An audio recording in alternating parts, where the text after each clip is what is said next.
So, it would seem our day was quite eventful. After being stopped by the strange armored figures in the middle of the road, they asked us. They were apparently searching for someone. Not knowing who, but fearing it was Heloni, Esteban took Heloni and used his spell, the Dimension of Doors, to disappear. Unfortunately, this did not bring them out of range of whatever magic they were using to track Heloni down, and they instantly turned around to go after her. We chased after them in the wagon, unfortunately cracking a wheel in doing so. When we got there, Heloni had been apparently whisked away up into the air with flight, and the people there were still disbelief of us that we did not know who they were looking for. After some convincing words from several of us, and I do not include myself in this description, we were able to convince them that we did not have Helani, and they left us alone in peace. Afterwards of which, though, we needed to fix the wagon, so we sent Ayla up ahead to do this, while I stayed behind with Esteban, and Ragnar went ahead with Helani to make sure that the enemy did not backtrack and find us. After Ayla gathered the wheel and we went to go find them, we soon discovered that Helani and Ragnar had been assaulted by an assassin of some sort.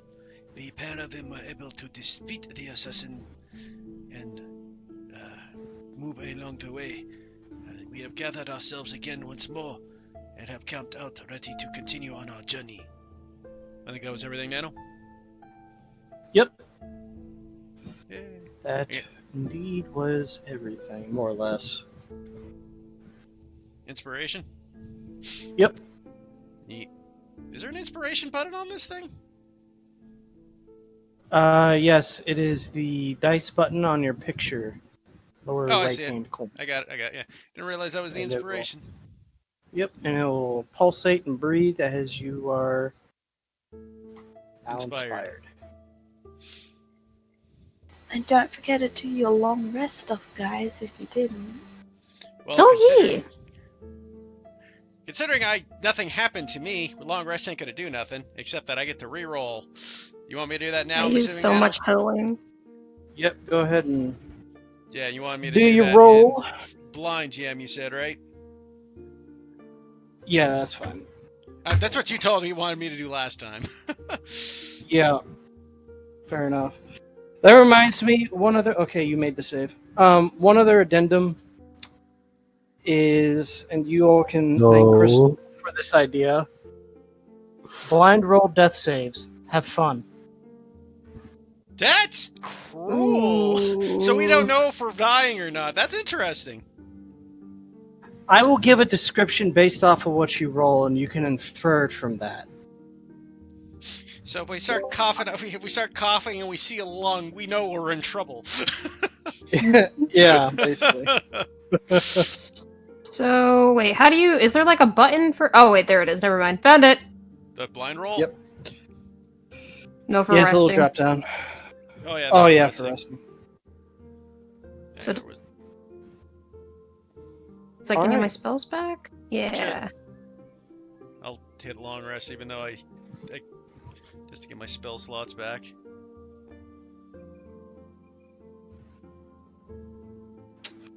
Okay, so you guys rise up. A new day ahead of you. You all were able to find a neat little alcove with some vague side roads that kept you safe for the night. I assume you all pack up into the wagon and start along your way north once more. Anybody wish to discuss anything for the time being?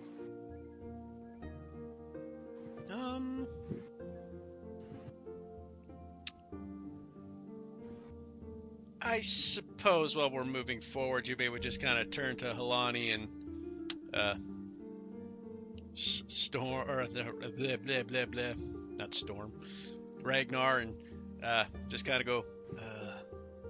So this assassin that was after the pair of you, I'm assuming neither of you recognized her. Alani would shake her head. Can't say I know who that was, but they were certainly Furian. This is what Ragnar is, right?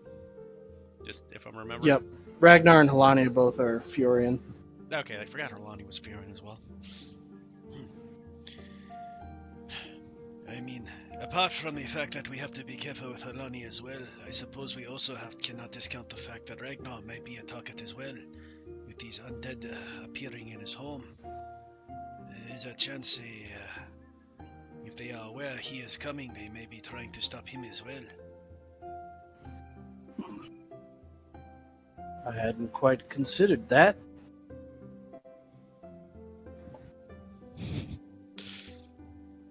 In any case, we have much to be careful of. We will have to be careful everywhere in these streets. There are many targets on us at this moment. Agreed.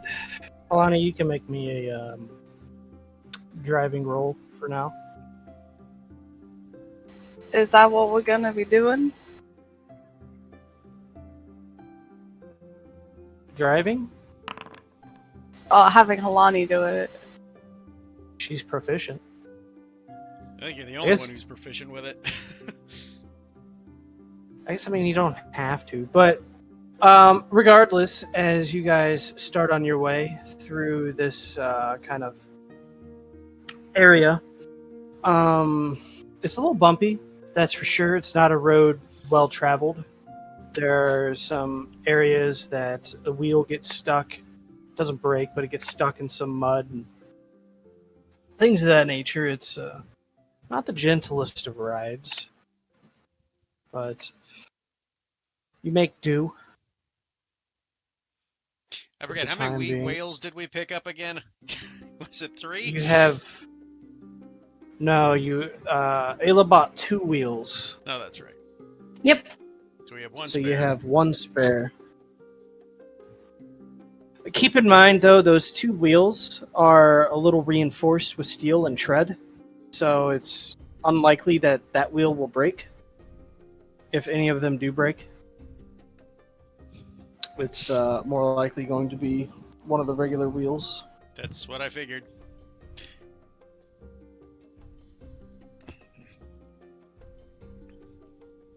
As you guys travel north, a few days pass rather peacefully. There was a instance of wolves attacking, but they weren't anything you guys couldn't handle. As time goes on, we'll begin to notice a little shift in the landscape. It starts to get a little hillier, a little rockier. And you can start to see kind of faintly to the northeast of you the peaks of mountains. As a breeze comes down from the north, there's a slight bite to it. It's a little chilly.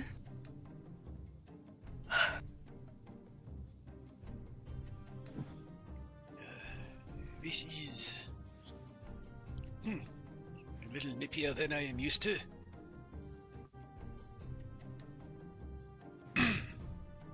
So it's cold now. It's getting colder. It's not like cold. Give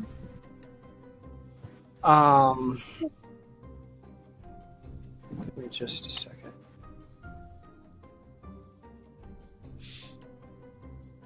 Yeah, we're not freezing temperatures yet. We're just at like chilly. It's about 57 degrees Fahrenheit. So, like, once the day kind of settles in, it'll be 57. So, in the morning, it's probably a nice 45 degrees.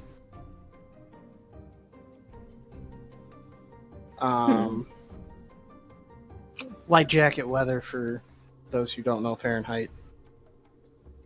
It's like the temperature it is for me right now. There you go. Ayla has undead body temperature, so very susceptible to cold. Is Ayla shivering? She just doesn't feel it, though she's like weirdly cold for sure. Fair enough. Just imagine when we get like in like ice weather, Ayla just starts walking, her foot rips off from the cold due to the lack of blood flow. It's like, is that okay? Oh god! You're She not probably supposed to like spoil it, Heath. she probably like notices like the movement of like her fingers is a bit weird, but it's nothing she can't handle. Ayla, Yes. it's getting rather cold. Are you sure you're fine in that outfit? Yes. This one's a lot warmer than the other one I had. Do you want the goat? No, well, I mean, she's never been in cold weather, but would she get the sense that if she's in it for a long period of time, movement would get even more difficult?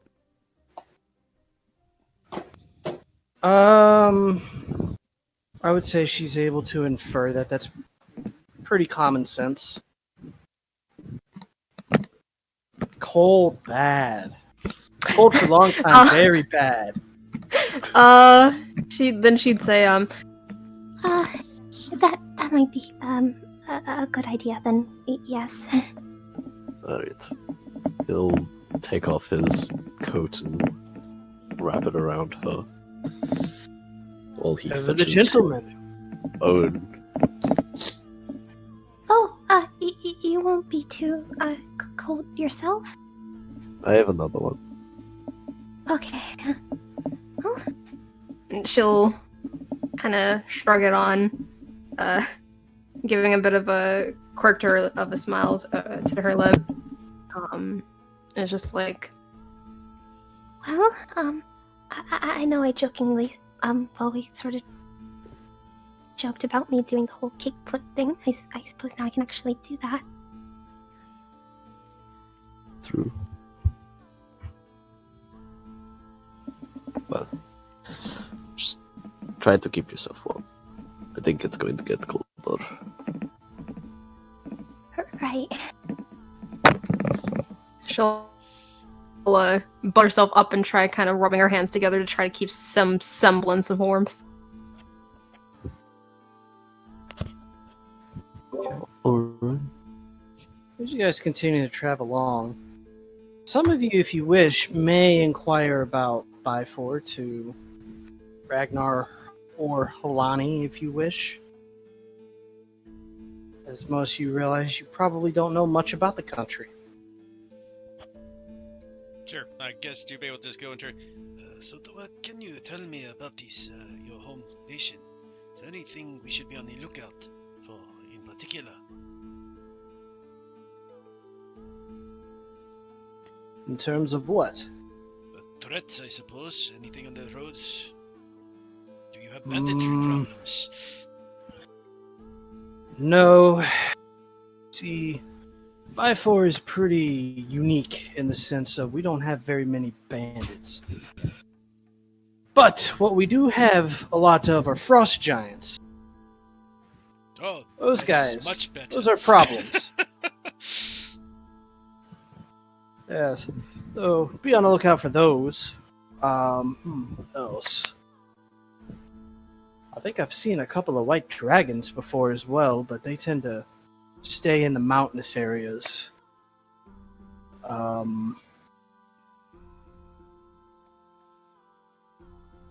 The frost giants aren't too much of a problem in the summertime and the springtime, but it is fall and approaching the winter, so we might see a couple of them. Well, isn't this just the perfect place to spend a vacation? Well, I think we're gonna have more problems with those Draugr more than anything. The fact that somebody figured out how to get past the bindings of our magic, that's some strong stuff. I'm a little worried about it, to be honest. I mean, I suppose that would make sense. I would be too if someone had bypassed the defenses my people have set up.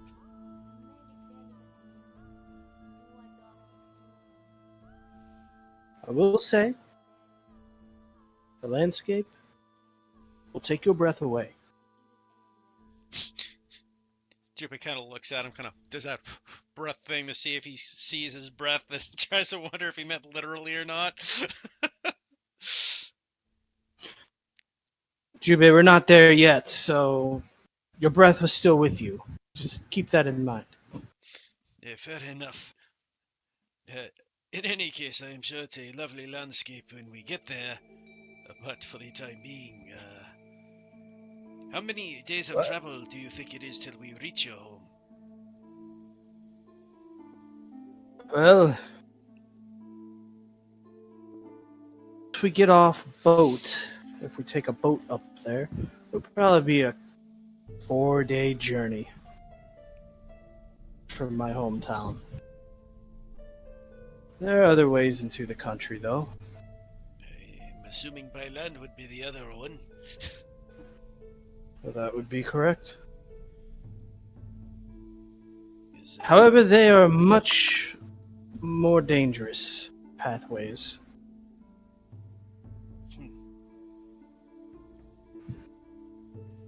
Jubei kind of scratches his chin. Yeah. As I said, I wonder though. Boat has its other downsides as well. If we get stuck on there and there is an assault on us, we will have little option but to face whatever is there. It's true.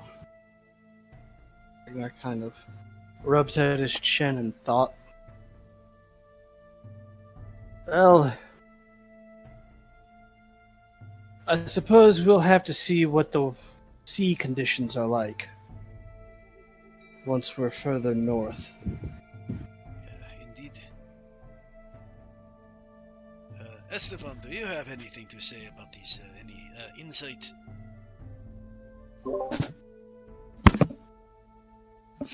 Well, I think you covered pretty much everything.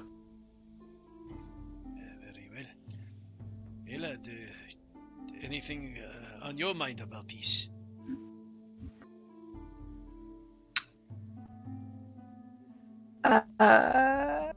Which part of the conversation in particular? Basically, like we're right now talking about when we reach our destination, we got a choice between land and sea, but kind of thinks it over for a moment, then it's just like, Well, I've never been to the sea before, but I suppose whichever everyone prefers.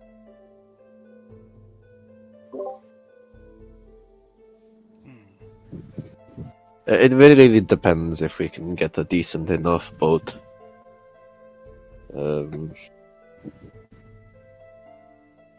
that is part of it. If not, Oh, yeah. if not, then I'd suggest we take the land.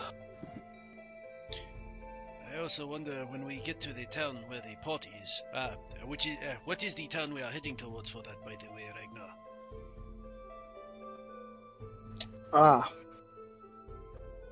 Well, there's one big town that we're going to be able to stop by first, called Helmthris. I suggest we spend a day there and restock up on supplies before we hit the final leg of our journey to the port town of Helmthras. I know, dumb. They aren't very, what's the word?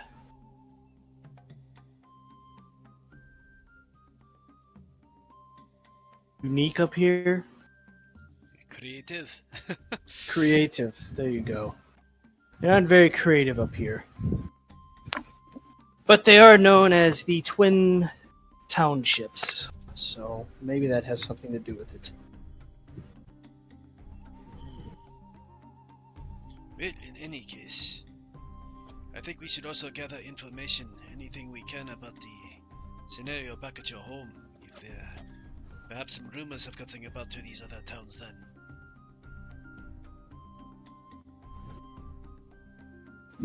Perhaps. I would be a little surprised if they did. Maybe in Helm Thross.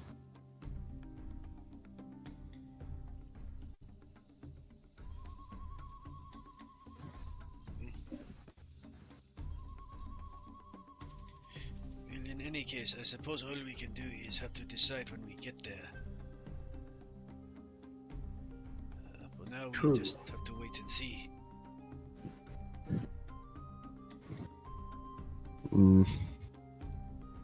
Indeed. It's everyone's first time this far north, yes? Indeed it is. Indeed. Ayla nods. Juve, you're something of a smith, are you not? I know the basics of it. Are you more of a dabbler? Yes, I am not a master trained in it or anything, though I have picked up a bit of it here and there. Mostly upkeep for my equipment. Ah.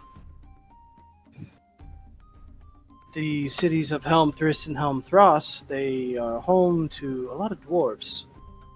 Oh. Well, that is interesting. They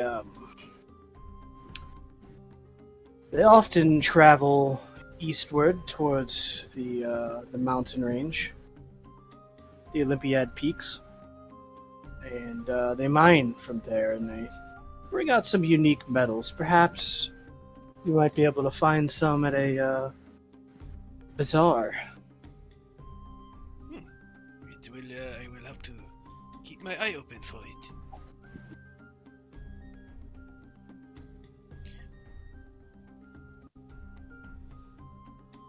They also mine some unique crystals from the Olympiad Peaks as well.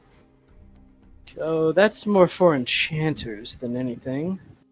But they do have other uses if you're clever enough. Chibika. I wonder if they are similar to the crystals we found back when we faced the Red Dragon. He says kind of like absentmindedly to himself. Well, depends. What did you find? We found these interesting crystals. Apparently, when used properly, they would imbue elemental properties to a weapon. Ah, yes. Like those, but I presume that was probably fire crystals, yes? Indeed. I believe for the most part in Helmthris you'll likely find similar crystals of that nature, but for wind and cold. That would make sense, honestly. As well as earthen, but those aren't used for weapons. They're used for other means, from my limited knowledge on the subject. Well, in any case, it is something we will have to look into when we get there. Indeed. Just something to think about. You guys continue on. Somebody make me a survival check to find a place to camp. Okay. Halani finds a pretty safe spot. It's along the side of the road, about a 4 minutes ride into the woods. There's a little clearing that you guys are able to set up. Who would like to do first, second, and third watch? I'd like to take a watch with Halani. Okay. What watch are you both taking? Whichever first, I suppose. Last? Get it out of the way. I'll take first. First? I guess Jubei will take First. second watch. Ayla can take it with Jube. Okay. And I guess Ragnar and someone else will take the last watch.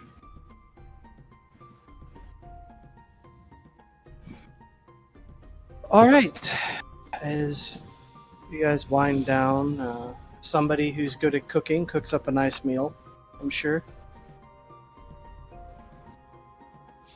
And we move to the first watch. You guys can roll your blind perception checks and then do your RP.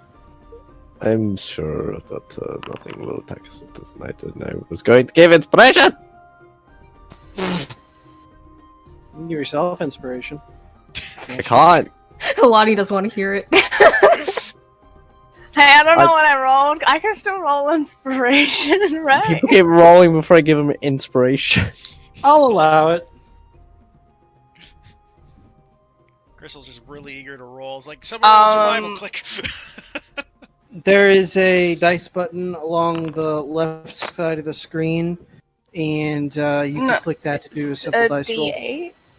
Yeah, it's a D8. Alright. Everything Okay. is just blind. I can't see anything. I don't see how good my roll is. Isn't it exciting? Definitely prevents See, I'm not worried. What At was it? minimum, it's a 10. What's it? Fair. Alright, so you guys may do your RP. There's Esteban's currently keeping watch. He brings out his weaver's tools and some materials. He makes his way over. Sits. Where is Halani sitting? I don't know. Okay. We'll sit next to her, I guess. Do you mind if I sit here? Oh, why would I mind if you sat there? I was just being polite. What is Halani wearing? Is she wearing winter clothes, or what's in her image? She would be probably wearing winter clothes because she would have her like Furian kind of get up that she would have had, but when she went to like the tournament and that, it would have been a lot warmer, so she wouldn't have been wearing it. Okay. Esteban is going to start weaving a set, basically a similar set of her clothes suited to her size. Don't know if I need to make a check for that. Do you have Weaver's tools in your inventory? Yep. Roll that. See how well you start off.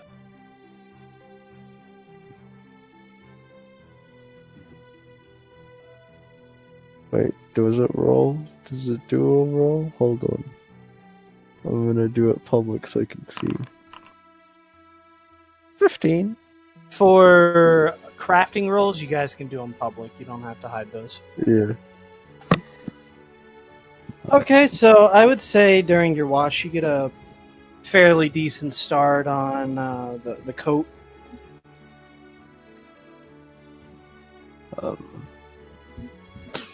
But how do you feel? If you understand that you've been attacked and you're now wanted, heading up here, you probably came down to the tournament to get away from everything, and now we're facing all this.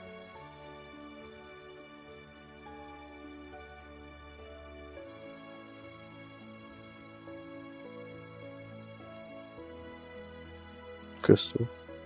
I know. I'm just laughing. I'm sorry.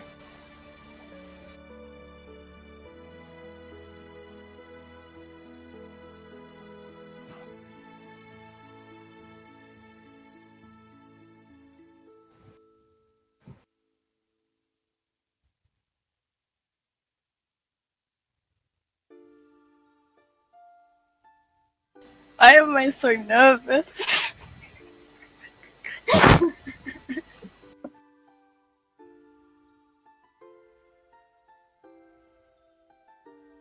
We don't have to do it if you don't want to. It's. I fuck.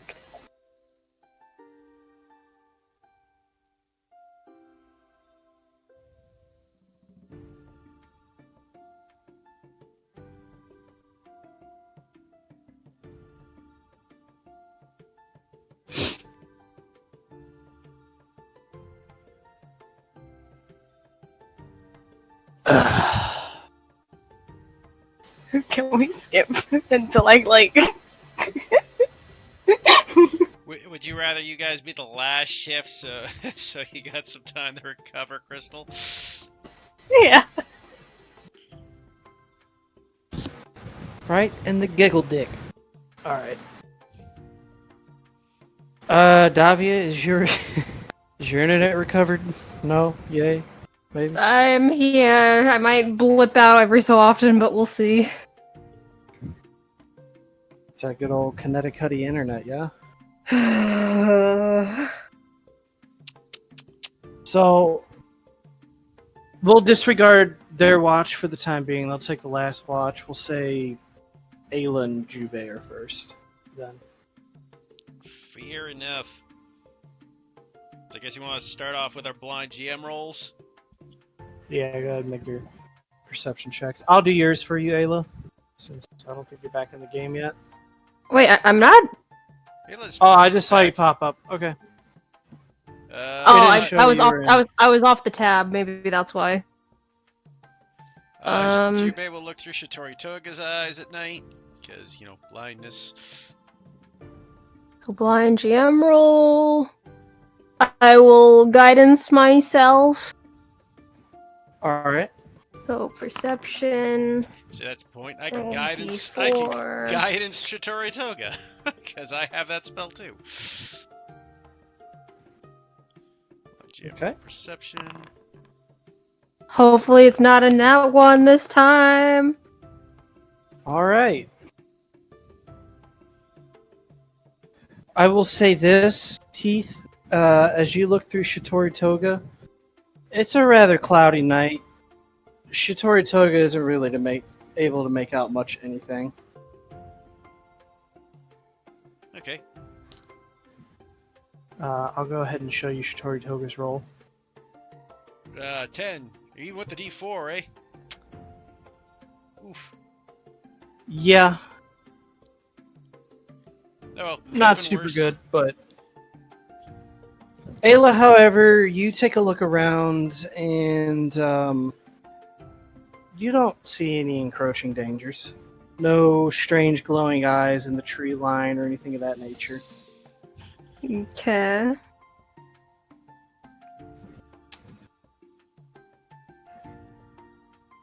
Alright. Just kind of sits there twiddling her thumbs. Jubei just kind of sitting there, also kind of like just sharpening his blade, and kind of looks over. Ella, are you doing all right? You seem to be nervous or something. Oh, no,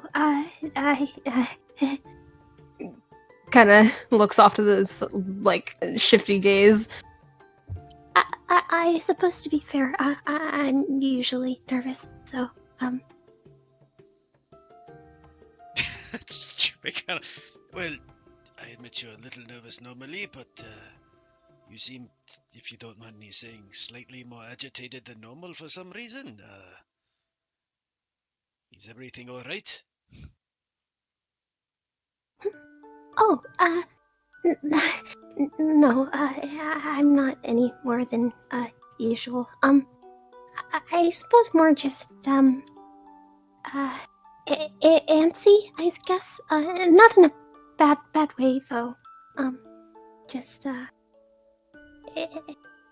it's enjoyable, traveling around, to so many places. I suppose you haven't done much. You did not do much traveling before.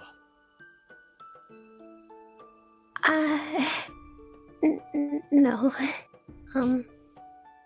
I grew up in one place for all of my life, though. Kind of smiles and nods. I can relate to that a bit. When I was young, I did not leave the temple. Before. Well, you know. Yeah. But, since then. Oh, sorry. No, go ahead. But since then, I've seen much of this world. And I do have to admit it is a eye-opening experience to view everything about you. Yeah. It's interesting. When you first headed out and traveled, what was it like for you? Kind of looks about. Honestly, it was terrifying. I had no idea where I was going in a land I've never been. I barely spoke the language of the place I went to, and, well, I was fleeing from, well, my own shame, I suppose.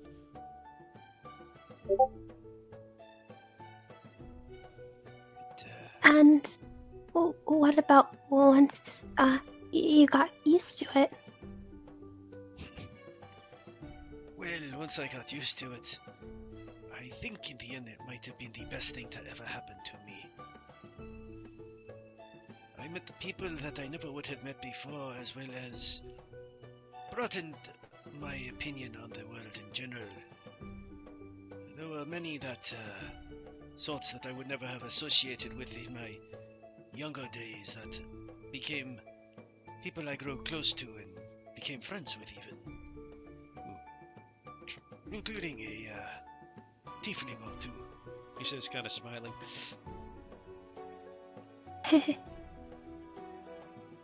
Yeah,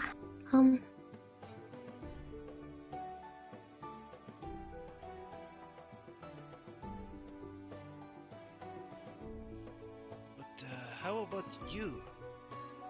I mean, I know that your situation is not the same as mine, but I hope you've at least gathered a bit of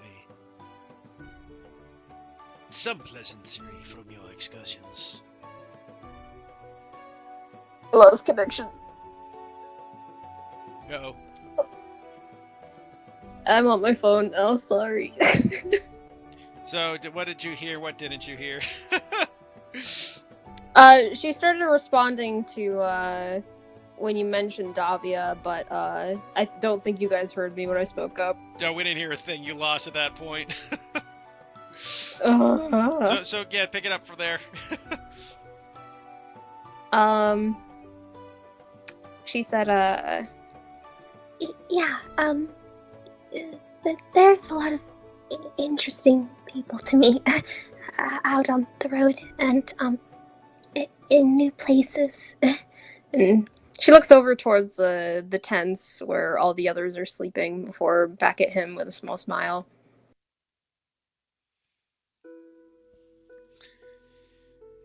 Indeed, and as I said, it definitely broadens the horizons. But As he looks over, he goes, as I was saying, though, I hope you have at least enjoyed part of your time with us in this excursions across this vast world. Oh, yes, of course. It's been, I mean, of course, people getting hurt isn't fun, but, seeing all these new things and experiencing new things, and she looks down at the change of clothes that she's wearing with a bit of a nervous smile before looking over at him again. It's all very new and exciting. It is, I suppose. As he kind of looks back and goes, You know, Ayla, I would like to say it is very nice to have you with us. It is? Of course. You are very pleasant company to have around.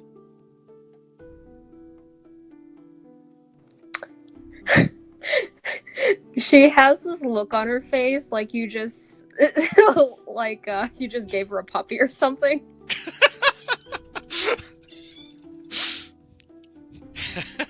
so just like, oh my god. Jubei kind of notices the look and it goes, I assume that you are happy to hear this. Yeah, yes, yes, of course.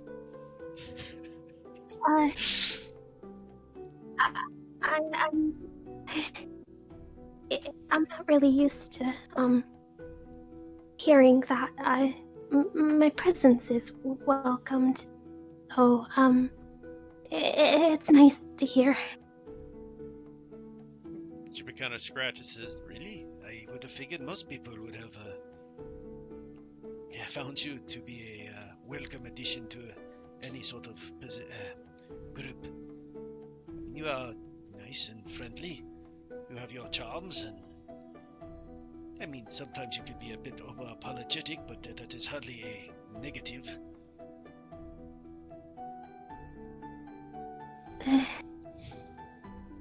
Kind of fiddles with her hair at that. Oh.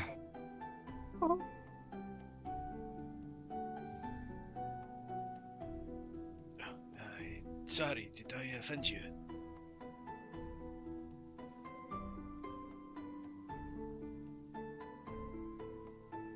Mickey, did we lose you again? Connection connect. Yeah, I was about to say, we lost you again. Oh no. I could hear you guys, you can't hear me. No, we can hear you now. Yeah, I'm on my phone. Okay, she said, Well, I know I have a number of traits that are a bit undesirable, so I understand why people might have trouble around me. So but it's nice to hear you say that. Jimmy kind of gives an odd look at her, goes, undesirable traits, Ayla. I can't think of many you have, if any, honestly. Well, I struggle to speak to people sometimes, and my presence can get lost in a room pretty easily, and I struggle to speak up and say what's on my mind, and I've Jubei kind of just looks at her, kind of puts a hand on her shoulder to get her to stop. Ayla, I wouldn't call all those necessarily undesirable traits. More like, personality quirk might be a better way to put it. I mean, if you want to know about not being able to speak good with people, you don't have to look much further than what's in front of you.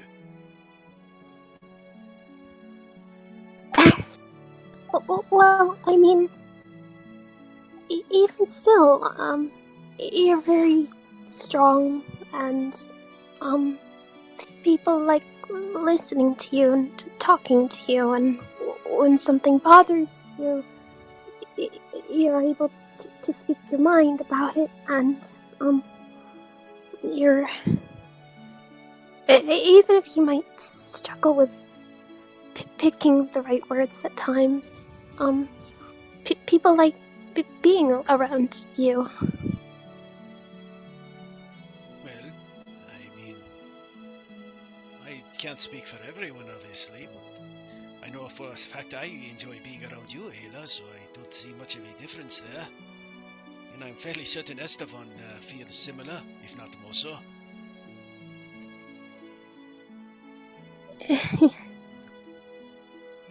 She gives a bit of a smile at that, though it soon kind of wavers a bit to a more hesitant look once more. I don't know. I wish I could be more like you and Esteban and Everin and Twin and Helani. Jimmy kind of laughs at that. I don't know about all of that. I would not suggest being more like me, to be honest. Kind of looks at him curiously at that. Oh, you are trying to figure out why I would say such a thing? Yes. I obviously have changed and gotten better, but honestly, Helani, I mean, I was a drunk who got into fights all the time. I was a man who fled from his life and was a coward. I mean, are these traits you think you would be more like to be like? Kind of gives a curious tilt of her head. I don't think I've ever seen you like that before.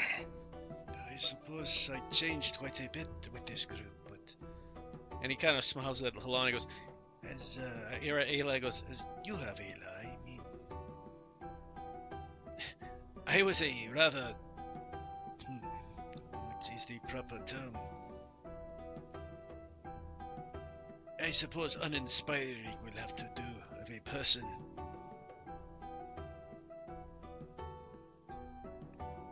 But I got better through everyone here.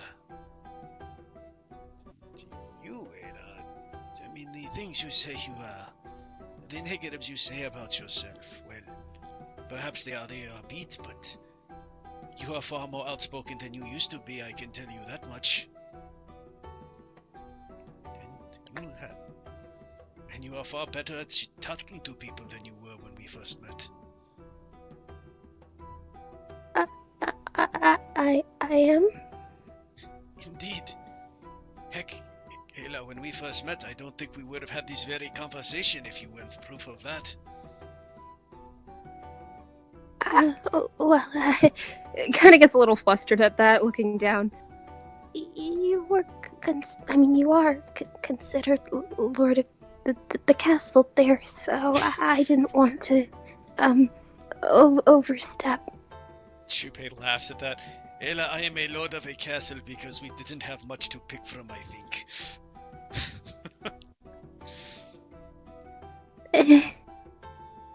Well, I kind of get it now, but, even still, I was sort of raised a certain way where you should give a certain amount of respect to people with certain titles.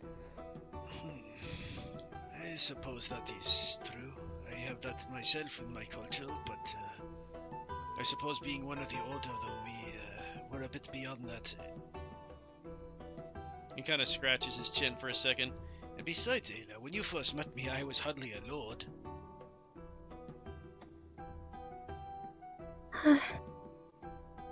I suppose. I guess I kind of just placed you at equal ground with everyone else, where, you're all the ones in charge and the ones to follow.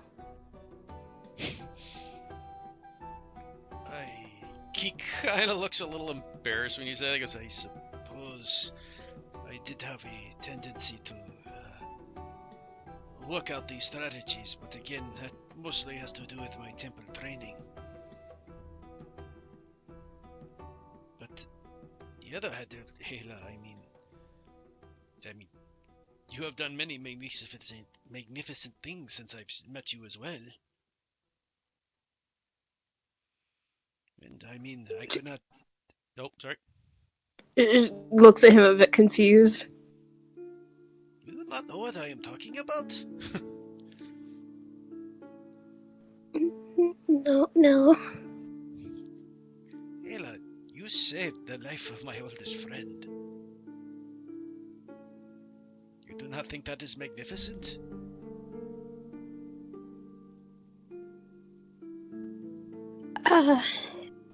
Well, I think that mostly falls on Satoshi. He worked really hard and did his best to fight it. Ayla, I know Satoshi better than anyone. And that is true, he is a fighter, but if it wasn't for you, I am certain I would not see him today.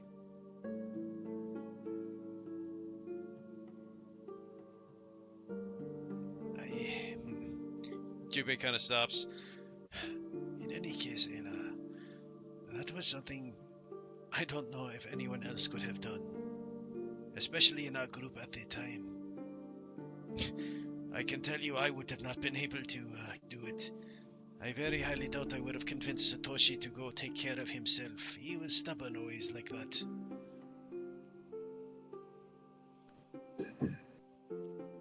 He was very stubborn, yes. You see like a furrow come to her brow at that. Jubei kind of lets out a bit of a chuckle as I see you know what I mean. You would think that someone who was feeling as under the weather as they are would know that they should be staying in bed getting plenty of rest, but no, he had to turn that whole entire thing into an argument. Well, it's a trait among men of my nation to be a bit stubborn when it comes to that sort of thing. Though I have Stubborn? It is foolish. Perhaps you are right, but again, only proves that you are how great you were doing, Ayla. You were able to convince him at least enough to take care of himself to get through it. Oh yes, by threatening him, apparently that's the only way to get him to do anything. Jubei just lets out a guttural laugh. You are not wrong there. You should have seen how the masters had to get him to do his chores. One of the mistresses actually had to dunk his head in a toilet to get him to clean it properly. She gives this very like annoyed huff, and then kind of seems to catch herself and like quickly like shake her hands at him, and her head is just like, not just speak bad about your friend, of course. Jubei kind of laughs and looks over. No. You are not speaking, you are not saying anything that is not apparent to anyone who has eyes. But, as I said, you saved him, and that is something I will always be grateful for. It is no small accomplishment.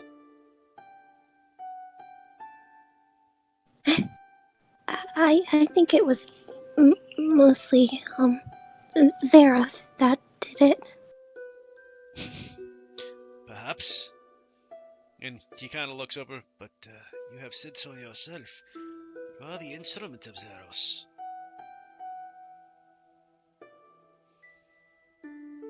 So some of it, at least in part, has to go to you as well.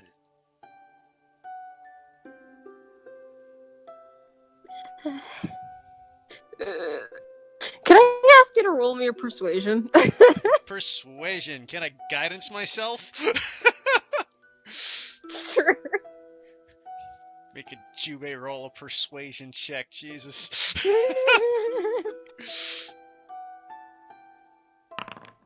Oof. Oh, an 11. So at least I didn't make things worse. Ayla kind of fiddles with her hair again, looking down at her lap. I guess.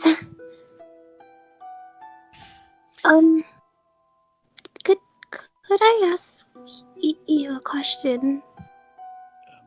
of course. Um, y- you said you started to change, um, by being around everyone. Um, I assume you meant sort of change for the better. How do, uh, uh, It kind of like fumbles a bit. how do I, um, change? I guess. Jimmy kind of looks at her and tilts his head at her, goes, You want to know how you change? Yeah. Ayla, I hate to point out what I think myself is a bit obvious, but as I said, you already are changing. But I'm still struggling a lot. I suppose that is true, but advice then would be, well, for me anyways, the change came from, well, I suppose looking at everyone else and realizing the examples they gave me. What did I admire about each person? I emulated it a bit. Also, I did things to make sure others would be proud of me. I do not wish to disappoint any of you. But as far as how to change is a bit difficult. It is more just something that occurs from being around the others. It happens gradually. And like it or not, people change people. Hopefully for the better, though I will admit sometimes for the worse. Though, he looks over at the sleeping tent of Quentin and goes, there are some arguments about that, and honestly, of whether or not my changes have all been for the better. She also looks towards the tent.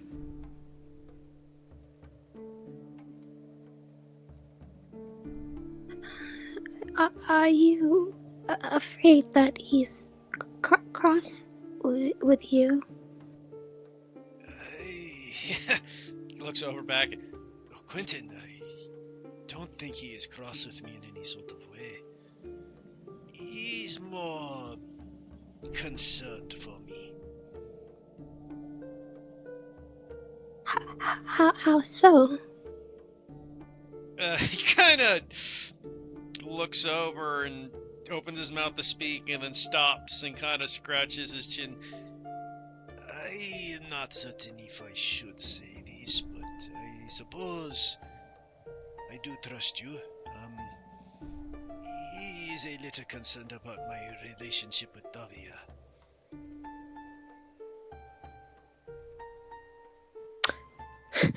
Very, like, noticeably, her eyes kind of glance off to the side, then like quickly jerk back to him. Jimmy looks at her.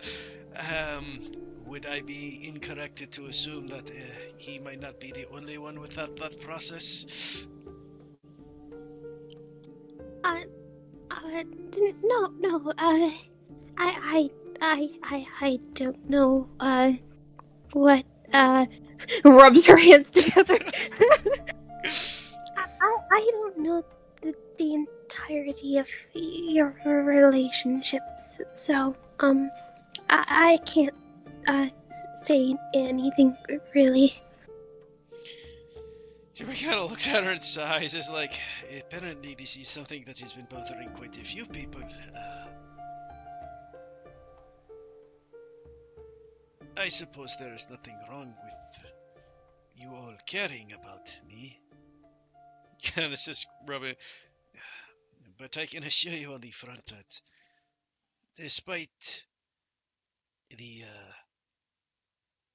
differences Davia and I have at times and the tensions the group seems to think occurs, There is no one else I think would be better for me, to be honest.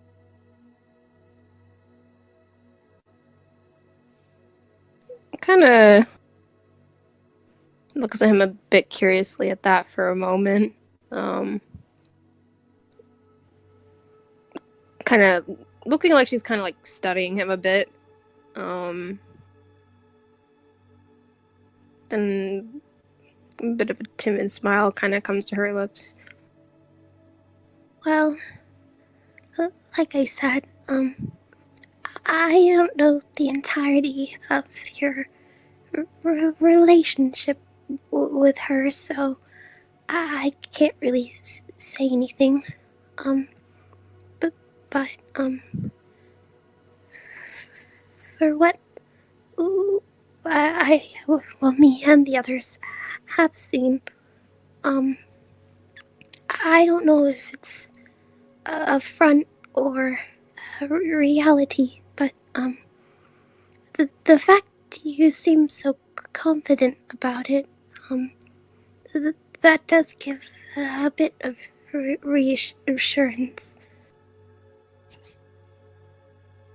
Well, I am glad to hear that you accept that much at least about it. As I had told Quentin, before I met Davia, I was a much different person.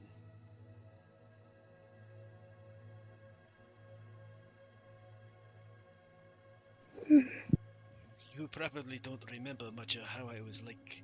Well, I mean, you actually never knew me before Davia, but you at least were there when me and Davia barely knew each other.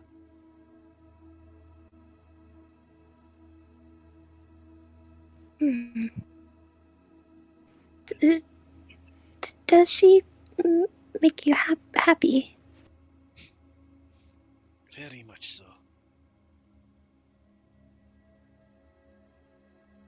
Oh, well, all right then.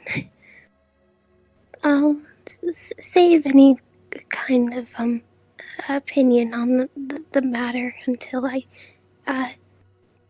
perhaps see more of what you see. It is my hope that one day everyone in the group can see a bit more of how I see Davia, but at the moment I will not hold my breath. It will take time, I believe. And even if it Nods at never... that. Kind of smiles and goes, And even if that does not change,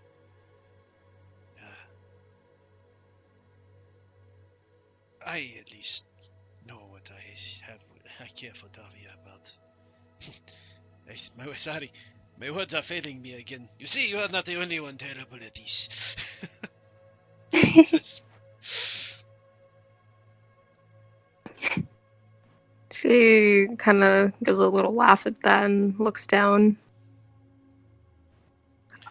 Okay.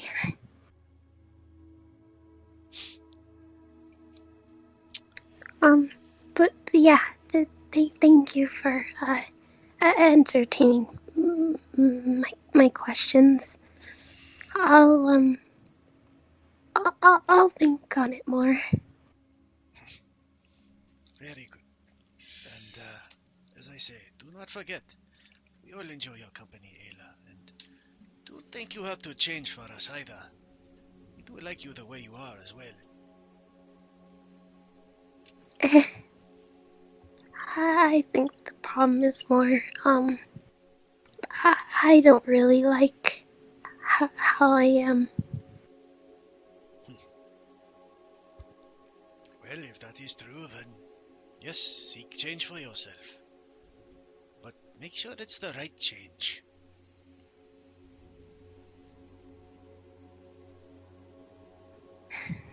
Kind of gives a bit of a curious look at that, but nods her head. I'll try to. Very good. I guess with that, unless there's anything else, Nikki, their watch comes to an end. Yee. Yee. I'm still on my phone. Does my audio sound bad? No, you sound fine. You're fine. Okay. So Jubei will go wake up Halani at the end of their watch. And, Helani, your watch is up.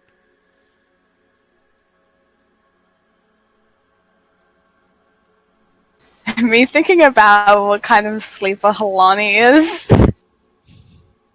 I'm like, does he get a book thrown at him? Does she roll over and say, oh, 5 more minutes? Or does she get up? Or is she already up?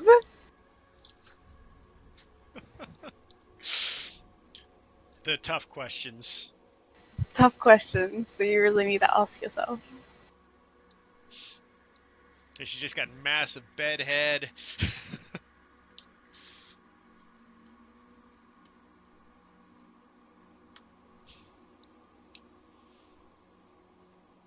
Yeah, I imagine she'd like kind of like sit up sleepily. There's like the bed head, and she's just like rubbing at her eyes, just like nodding.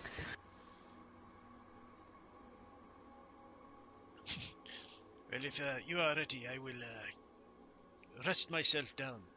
Jubei says as he nods to her and heads back to go to sleep. And I'll BRB. I gotta go feed my dog. It will also go and wake Esteban.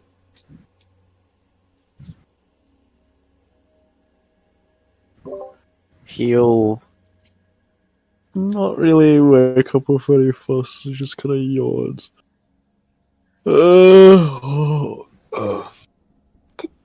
Time for your watch. Alright, that's fine. Anything happened? No. Night was pretty, clear. And he'll check himself in the mirror. Use these prestidigitation ring to clean himself up a little bit. Looks pleased with herself that he's using it, and then hops into bed. His eyes will linger on Ayla for a moment before he smiles and heads outside. Why do I just imagine that Esteban gets out of the bed and then Ayla gets into the bed? And basically, Pretty much. It's just like, this is a warm place, let me live here now. I mean, especially with how cold things are, yeah, she's just gonna soak in the heat while it's there before she makes it cold again. But yeah, I mean, go see Halani, do the Weavers things, and ask. So, Yeah. how do you feel about heading up here after, making your way all the way down to, I assume, probably get away from everything?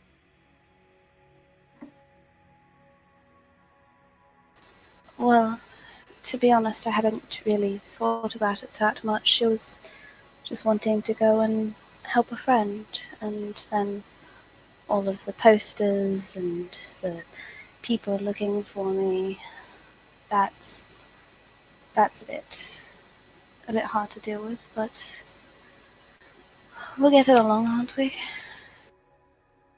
How do you feel about it? Truthfully.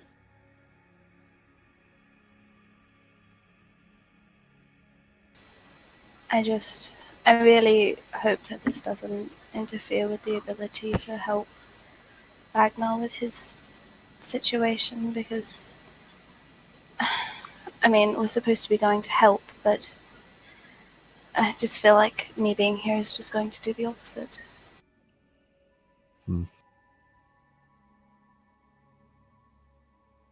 Perhaps we could find something that might be useful for the situation. I do have a bit of makeup. I could try to make you look a little bit different for the journey if you'd like. Make it so it's not so obvious. Perhaps even change your hair color for a while.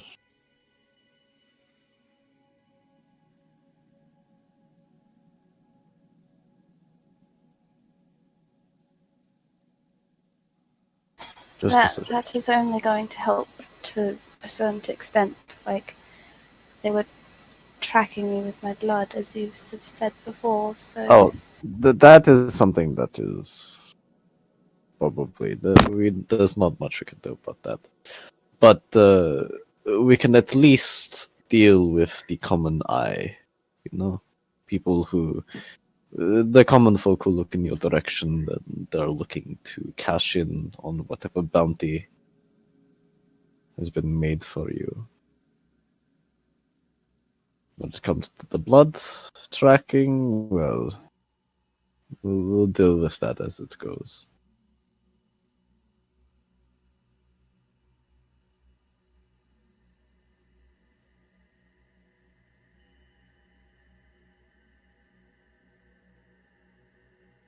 Juani sits and just thinks about this for a moment.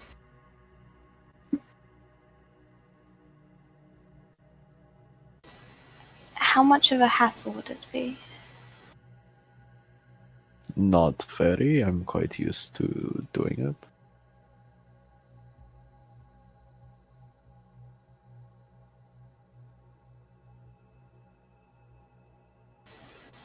I suppose it would be better for everyone if we did do that. Alright. Would you like to do that tonight, or not down the road? Get Ragnar to pull the wagon for Hans. Or whatever would be easier for you.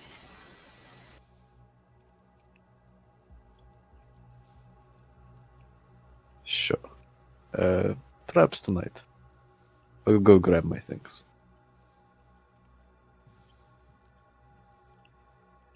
Actually, would that interrupt with his weaving? Yeah, I imagine. I assume so. Yeah, because Yeah. doing Multi. I wouldn't say it's like a full makeover, but it would still take some Yeah. time. Like How about if you tomorrow? just going for some makeup and change your hair color, that's gonna take a good portion of the watch, but not all of it. Yeah. What about tomorrow morning? Get Ragnar to ride, and I'll fix you up. Or if we don't ride straight away and you're awake early in the morning, we do then. I kinda in the swing of working on this outfit. We should best maintain that momentum.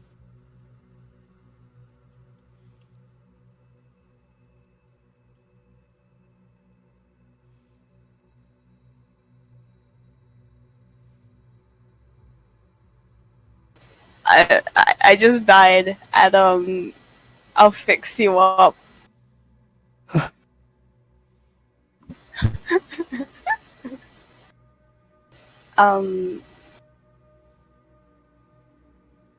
Okay, that'll be fine. Well, sounds good to me. Continue weaving. She just kind of looks out. Is there anything you wanted to ask me, or?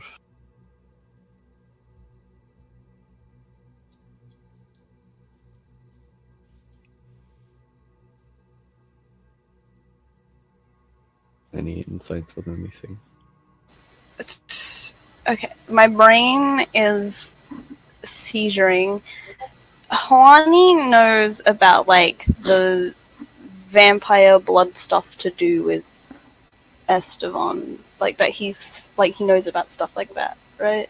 Yeah. Okay, I'm just like my brain's like that's a thing that is yeah or no, and my brain's like I don't know anymore.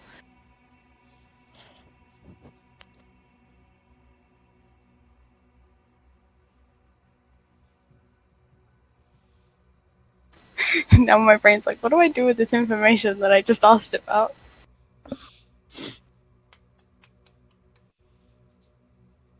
Ye good old question.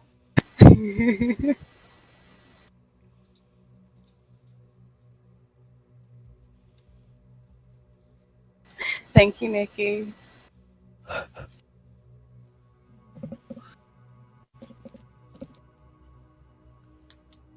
How's it a kink?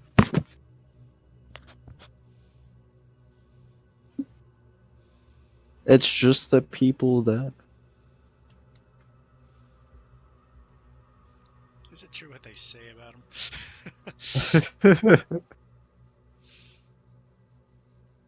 No, I think I'm good. I'm good. Alright. Listen, Nano. There's a succubus thrown in there. It's just a different kind of vampire, really. When you think about it. Yes. Sucking blood, they suck your soul. The fluid is a little different. That's about Oh no no no. Oh, no, no, no. Alright. As you guys end your watch, there's still one more to be had. So someone can go wake up Ragnar and What did I guess- roll? on your watch. Yeah. You were both rolled an 11, but you got a 5 on your Bardic Inspiration, so you got a 16 overall. It's a fairly quiet night. The fog kind of lingers about. It's a little uneasy tonight still, with everything that's been going on. Especially maybe for Halani, she's kind of paranoid at this point, but at least she's surrounded by people she can trust.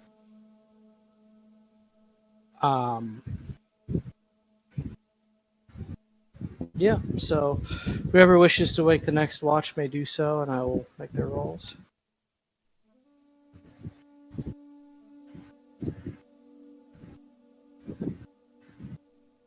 I guess.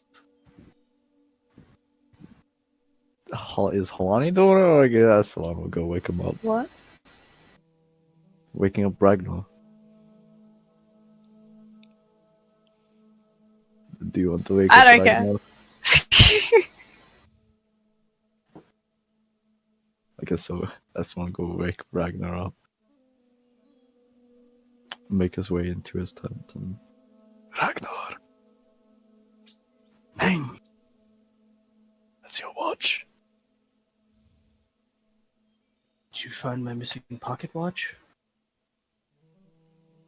No, What do you mean? I don't believe you have a missing pocket watch in the first place. I used to have one.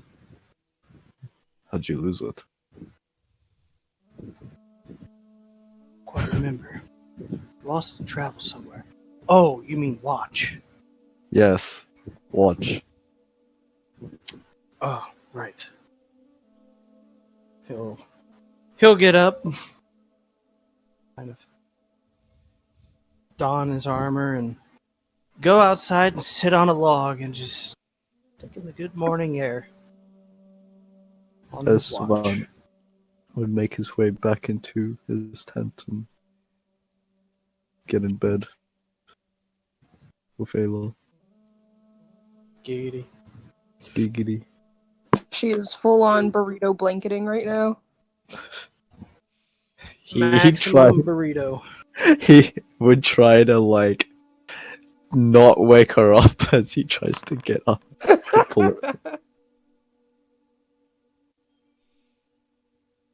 So, time passes, the morning comes, you guys hear a rooster give its morning call. Ragnar What? kind of like sits up straight, like, what the hell was that at? Trying to figure out where this rooster was. As you all Breakfast. wake up. What was that? I just said breakfast. Continue. Yeah. Breakfast. You'll wake up, prepare breakfast, travel along the road for one more day, until eventually you begin to see the sights of a town. I do Halani's makeup, by the way. Yeah, let me roll Ragnar's But you said we already got there. You can't do this to us. I mean, Rolls a nat one. It says I don't have any vision on this map. I don't either. oh, We're all blind. Fuck my eyes! What did you do, Ragnar? he accidentally That is a big poked your llama. eyes out. That is indeed a big llama. Let me just. Is that a llama or an alpaca? A Whatever zebra. it is, I want to touch it. I'm not sure what the difference is between the two. It'll determine if it spits on you. All right, so Ragnar is able to handle the cart with very good, with a very good manner. It's a smooth ride. You're able to do Halani's makeup without really any interruptions, unless people in the back of the cart are just like everyone's staring at this, wondering why you're doing Halani's makeup, asking questions. Where's my makeup? Can you do my makeup? Like, let's be honest, she would do that. Are you making her up? Are you trying to hook her up with someone? What's going on?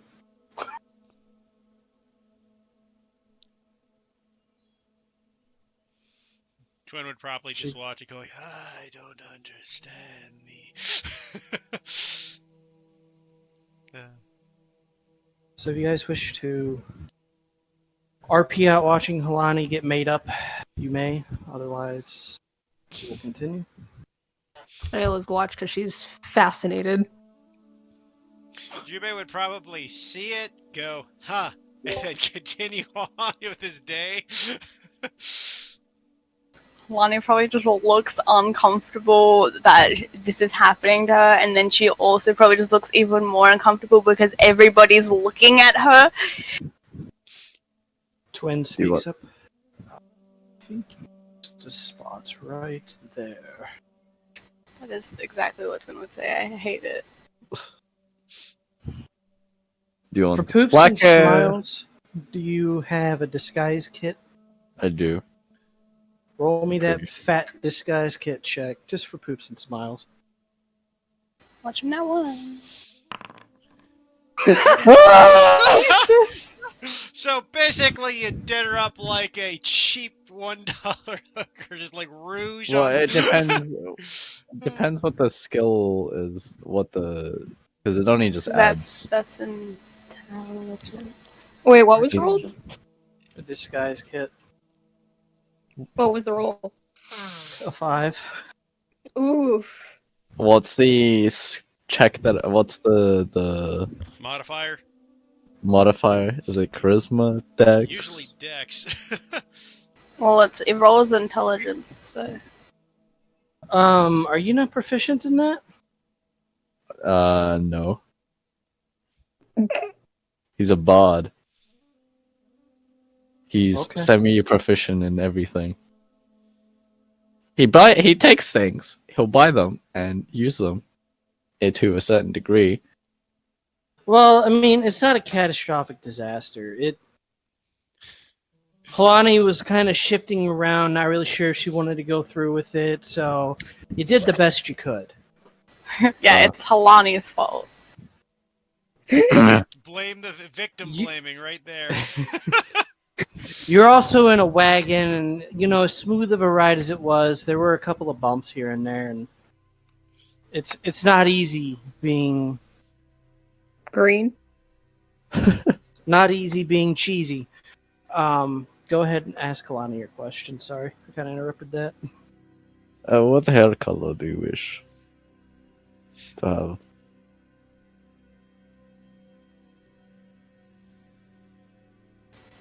She kind of touches at her hair, looking at it, I don't really want to change it, but what would I want to change it to? And I feel like she just kind of stare at her hair for way too long. I have black, brown, red, white, gold. Not too much gold though. Blurple. He's got some blurple. got some purple. Blue, purple. I don't really know. What does everyone else think? This is for something to go in her hair? Yeah. Mm-hmm.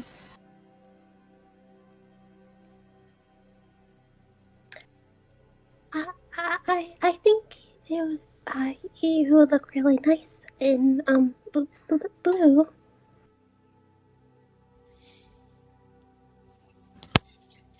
That is something I didn't expect, but Same. Blue? Everyone Honestly, agrees. Yeah, I honestly don't really have much of an opinion on this one way or the other. what blue it is. I not that I'm judging against the concept of doing a blue hair color, but I'm assuming that's a non-common hair color, Nano. He's doing pretty much the same color as Everton's.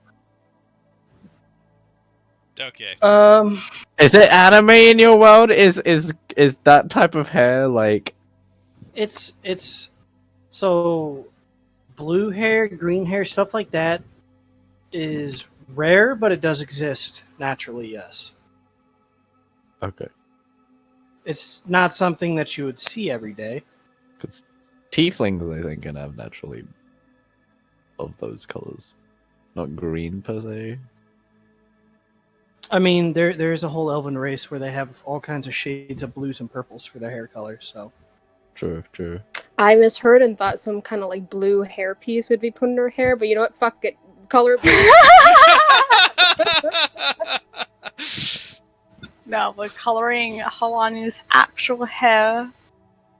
I think what Jubei was going to say, though, is looking based off the knowledge it's not very common hair colors, like, Perhaps something that would not draw so much attention. I mean, Halani is still looks at the wanted poster.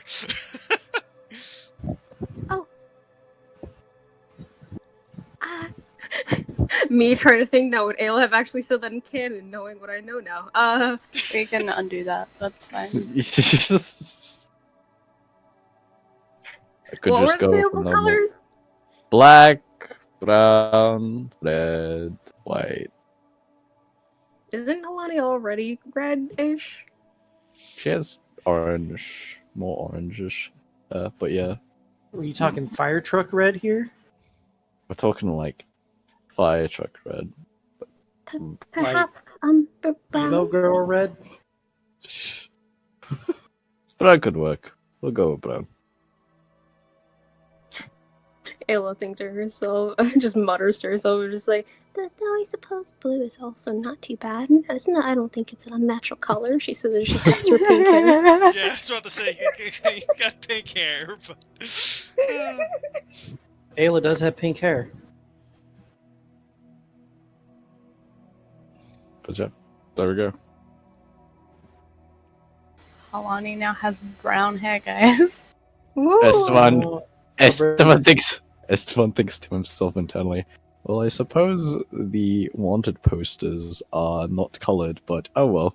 This was fun.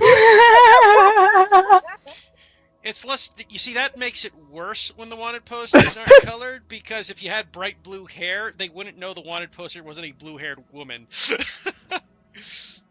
Well, the other thing you realistically could do is straighten the hair, change the style up a little bit if you wanted. Yeah, Make it probably. a little bit different. I don't know how much of that Halani would allow, but Turn it into Zypher's hair. An afro?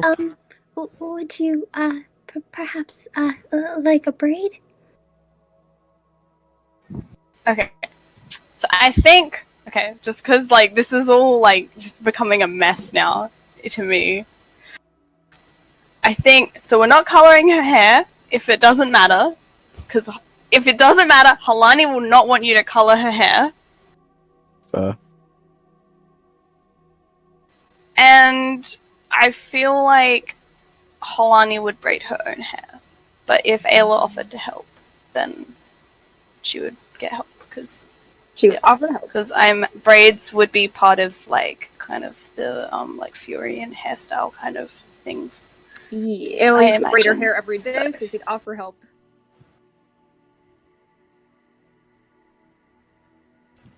So yeah, so updo. Woohoo!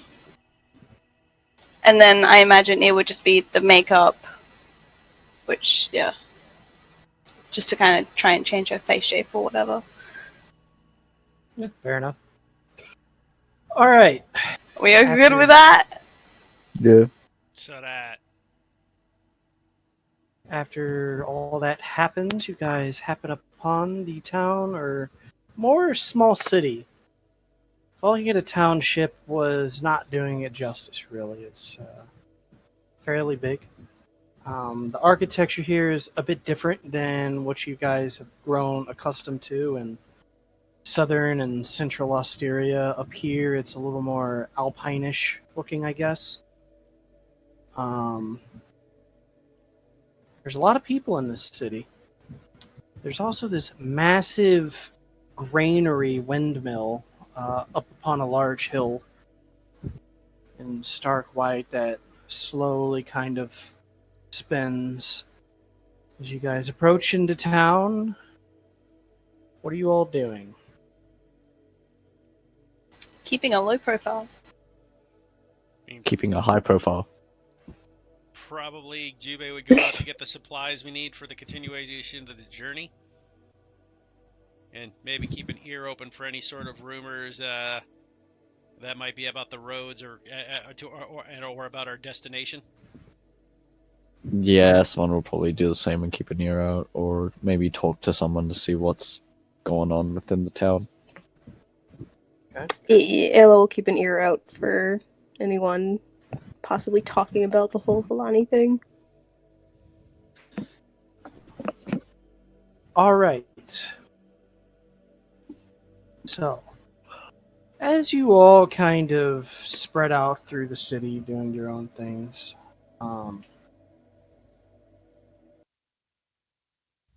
Halani, you're doing your best to keep a low profile. Go ahead, and roll me a stealth check. Something I'm good at. I doubt they'd split up. Well, you kind of have to, unless you're all just going to go to the same place. Blind roll, normal roll. You can just do a normal roll. That's fine. Okay.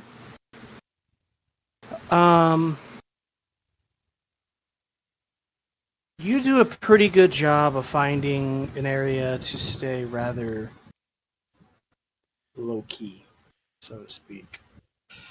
Roll me a quick perception check. Make that a blind one.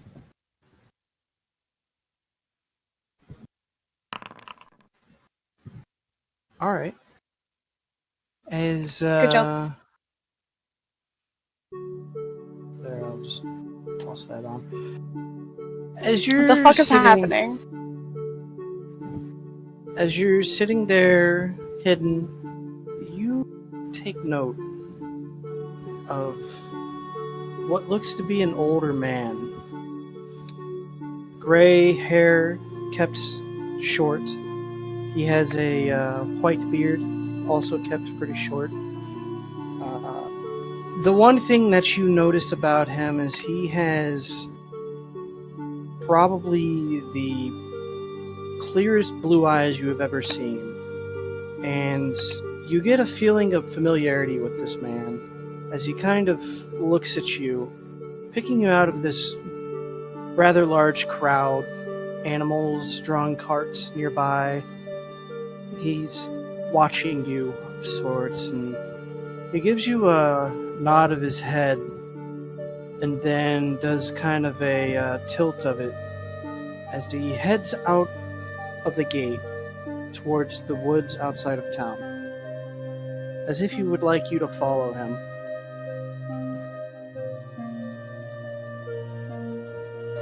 Screaming.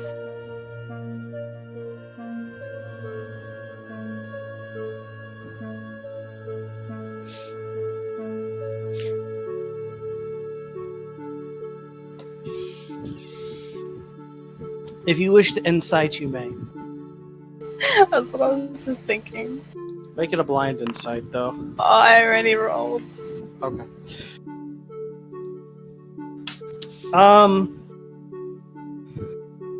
You're not really sure where to place this man on like the hierarchy of trust or don't trust, but one thing that you can tell is he doesn't seem to be a bad agent.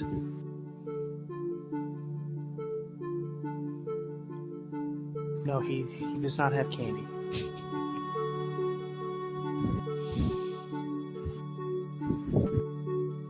I think Halani will, so she'll look around, probably not really seeing anything else of an issue. And I think she's going to try to stealthily follow this man. Okay. Go ahead and roll me another stealth. Blind? Normal? Go ahead and do a blind. Okay. Your footsteps are quiet, your movements are fluid as you avoid people, but you remain unseen for the most part. The man doesn't follow you. You follow the man, he heads out towards the woods, out of the front gates. And he takes a turn towards the east, and he continues to head forth. As you follow him for some time, he stops at this small lake. The center of the lake houses a half-sunken shrine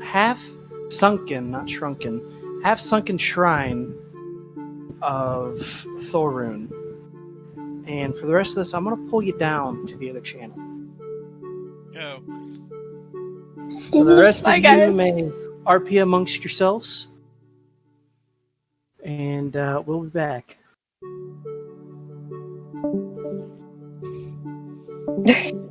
So does anyone else think Halani would have just wandered off into these forests by herself with absolutely no idea who they were following? I don't think we see that. No, that was just general joke conversation.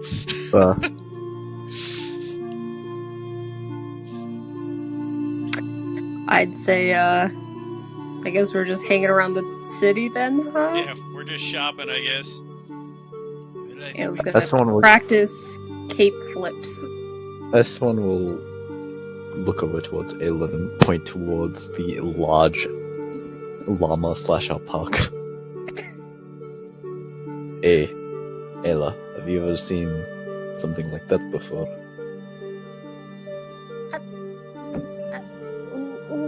What is that? I don't know, it looks like some sort of large goat demon thing. Sheep. you say that goat demon shaped thing?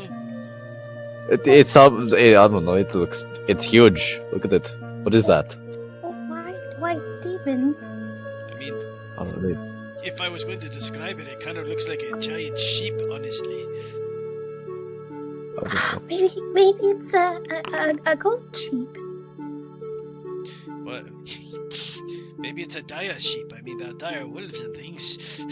I saw it spitting at people. That's why I think it's a demon. That's very rude. Do demons normally spit at people? I They mean, they're not exactly the most polite people, but generally a demon would only spit at you if he was trying to ignite you with flames. Or burn you with acid. Yes, one of the two. But did its spit look like acid? No, it looked like basic water. I suppose it's not a demon then. I would be Unless- very... Unless what? It's a disguise. It's a ruse. Yeah, it could be an illusion. You Look think at there it, is a look at it. demon disguised itself as a large woolly sheep pulling look a at it cart. with its big black beady eyes just staring and looking into your soul. Look at him, he's plotting How can you something. have big beady eyes? Beady eyes mean small. Those Look, are definitely they're hidden. things. They're beady under the wool, but they're large underneath it. It is a ruse, I tell you. Chitube, it's looking at you now. I think it's hungry. Junpei looks back at it. You know, just for you to know, I am used to demons. It's kind of fuzzy, actually. I don't think it's really evil or anything. Junpei will just- I don't know about that one, Jubei. I think this one, you've met your match with this one. Oh yes, Demon menace. I can tell this is the demon mount of Skygore, if there ever was one. Perhaps it is Geiger's beloved war horse or something. I don't know. It's battle War sheep. It's battle sheep.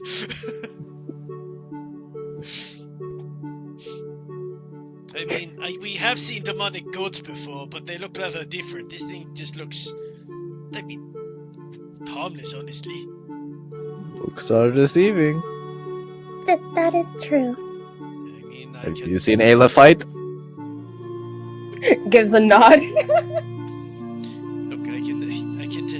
I will accept looks can be deceiving, but at the same time, this seems like a basic sort of creature. I mean, you know, we could just ask the man driving it to what it is.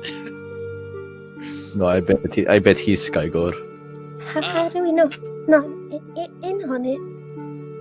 Jubi, how do we not know that everyone here isn't Skygore? I bet everyone here is Skygore. I suppose that is a possibility. Perhaps you're Skygore. I mean, we've never Perhaps seen you I'm and Skygore in the same place. That's very In true. fact, you're the only one we have not seen you and Very suspicious. I don't think Skygore knows how to flip capes. Doesn't matter what. He's right. Flip capes. You're right. He doesn't seem like the sort. I mean, I don't seem. I mean, It's a lot more difficult than it looks. It, like she attempts doing the cape flips but can't do it right. I mean, I wouldn't be certain. I'm sure Skygore flipped many a cape made from the flesh of mortals. I guess that is a different sort of cape flipping. Ayla's still attempting and just getting tangled in it. You know, I think I know what he does. He does face flipping, where he flips the faces of people. Oh, yes, probably. Ayla's just like, oh no, now it's gotten dark. Just imagine Ayla's got like the whole freaking cape over top of her head. She's like the dog with the blanket on its head. Basically. Ayla, you need a head over there. I'm almost getting it. I think not really, but I'll keep practicing. Work on that flair for the dramatic.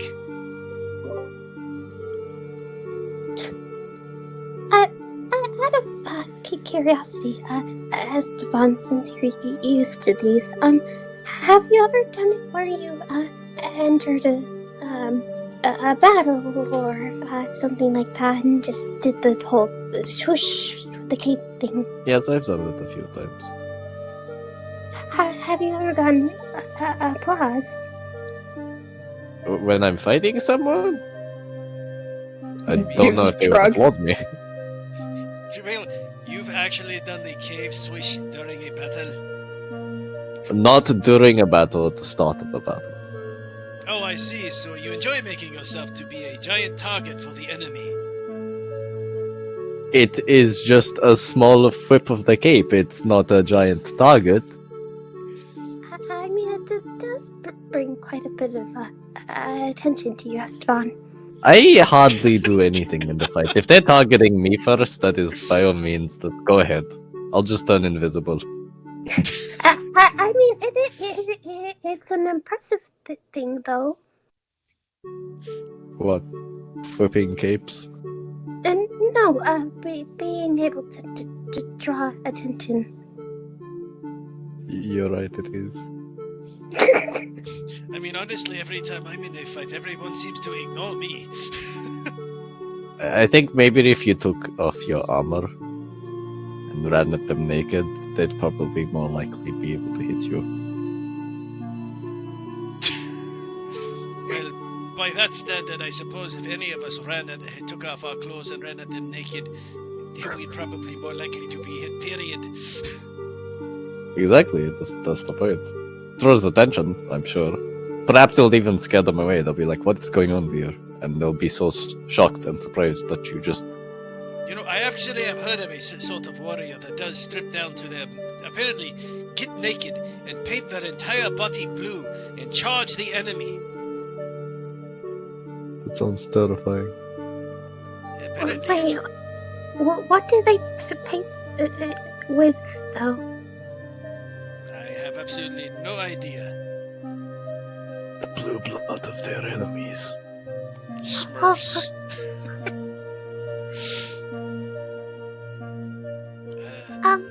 The Jubei, if you ever need help, learning how to, be a little more, quieter, I can help. Well, I mean, I admit I'm not the best at it, but I'm not the worst either, if I take the armor off. Oh, is it mostly the armor? Yes, largely. I'm a little above average, actually, at keeping quiet. Oh. With my mighty 12 or plus 2 dex modifier. Oh, before I forget, Jubei, would you like to see a trick? Oh, very much so. What is it? Oh, okay. So I read this in a book once.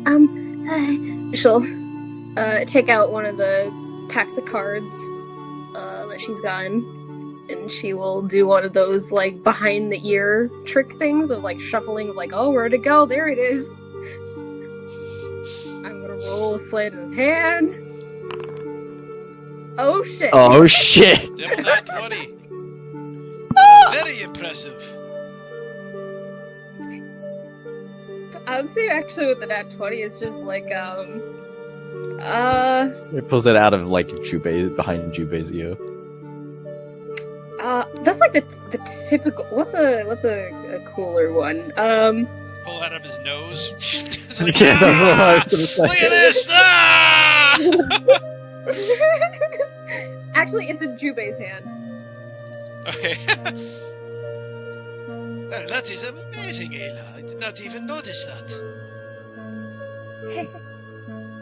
I've been practicing with the cards. I can definitely tell. Have you been giving her...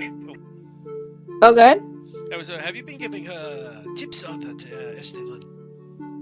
Indeed. Oh, you're a very good teacher. I am. The humbleness.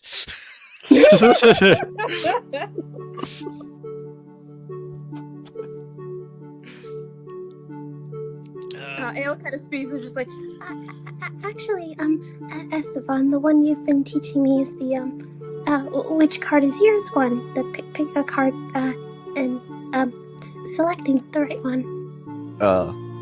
Indeed. Though I'm sure I can, with your wonderful teaching, I can do that one too. Let me try. shuffle, shuffle, shuffle. Jubei, pick a card, please. Very well, he'll pick a card. Whew. Thank God it was the first one, because that would have made Esteban look really bad. Oh, that is very good.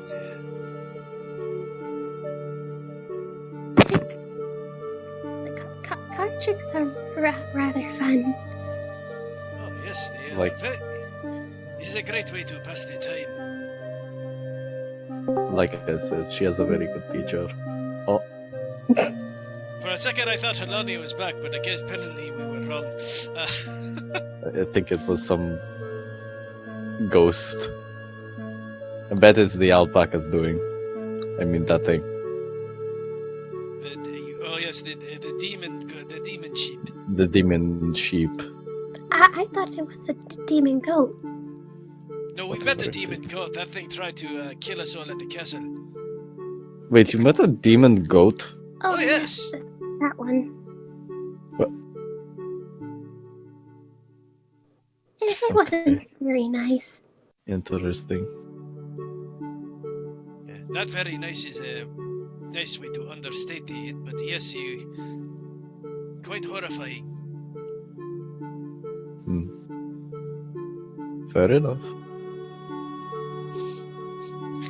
So, goat sheep then. Goat Shoat? sheep. A shoat. Lovely. Well, what do you call multiple of them? Shits? Shoats? Boats? That's gonna get confusing really fast. I know. It's amusing though. Having to entertain multiple ideas. Even if they are silly. Cal laughs behind her hand at that. Perhaps it's one of those words that the plural is actually the same as the singular. Ah. Perhaps so.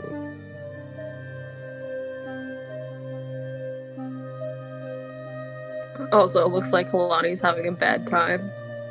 It does.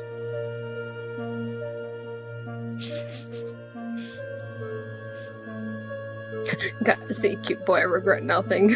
Bless her. Well, in any case, I mean,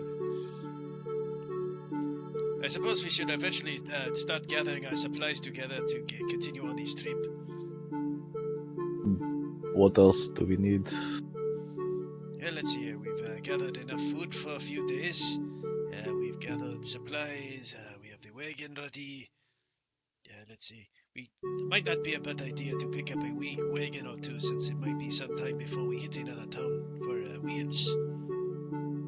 Perhaps. No, I actually need to pick up a few things as well, actually. I don't exactly have any money on me, though. So you don't have any money. I have banknotes. I can't do anything when we don't have a bank. How much do you need?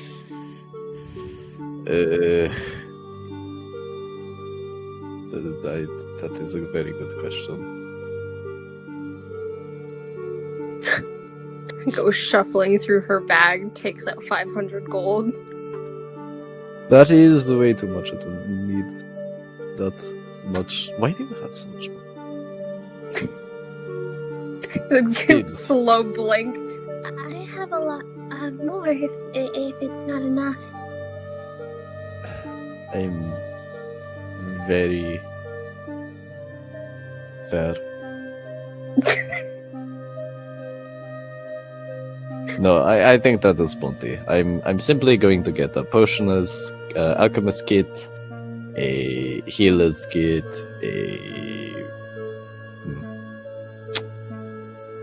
poisoner's kit, more weaving supplies. I think you underestimate how much that will cost you in the end. I don't think it's more than 100 gold. If you need a healer's kit, I can lend you one or two. Oh, you have one. Okay, that's fine. I was just wondering that maybe perhaps I should cover our bases, but if you have one, that's fine.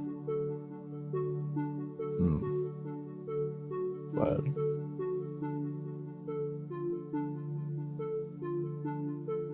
Still just holding out the bag, waiting. He'll take it, I suppose. Gonna take the 500 gold? No, not the 500. He'll just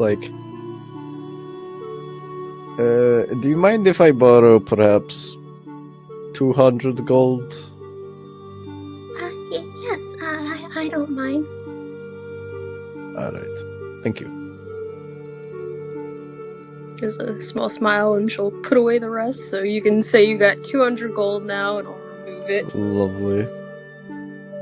The Davia within me is not happy. Let's be honest, the Nikki with you isn't happy. Do not call me out. I mean, you're playing Candy and Alo. What are you doing? That's a good question. What am I doing? The people who don't need it keep getting the most money. Yep. And then they just toss it away. Yeah, if you guys win the tournament, holy shit, you guys are gonna have a lot of money. Yeah, I mean, I already got a lot of money. Yeah, you already do. Even freaking I'm sitting pretty. I mean, I would have had a lot more money if I didn't give those 200 gold away, right? Because I would have bothered to bet. Because how much do you have? How much do you guys have? I mean, Nikki's probably close to $1,000, I Well. think, right now. Yeah, I think I have over $1,000 now. Oh boy. I've got over 500. Well, at least you can buy No, like because single. we got 500 for the tournament alone. Yeah, well, like it's 700 or 800. You can buy like magic item, Well, and if you win in the tournament, probably another one. I did mention I was looking for those goggles of night vision. You guys haven't been to the magic store yet, though. Yeah, I was planning to do that this game if the time allowing. Should be. I'm assuming we're down Judah again, so I'm assuming. because I should have enough for night goggles.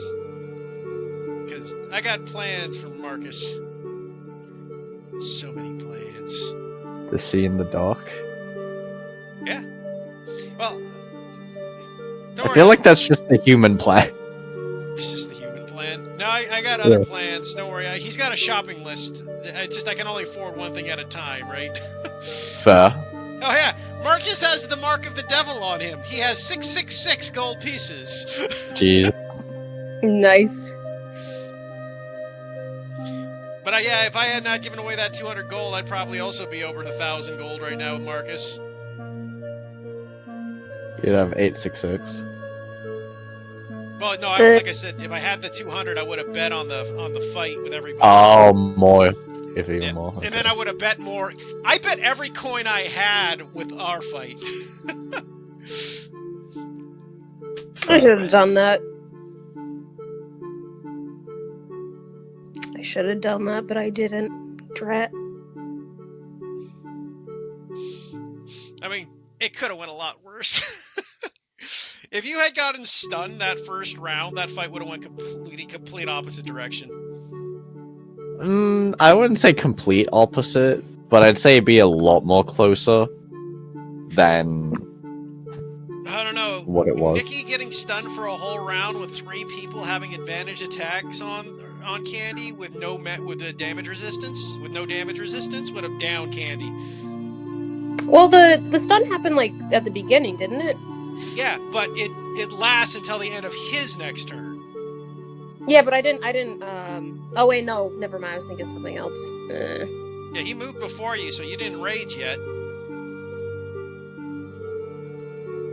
So if you had failed that, you would have been stunned, and that would have been the end of you. Because with the tournament, though, as long as I can try to get to go first in initiative, I mean, it never happens, but if I can try.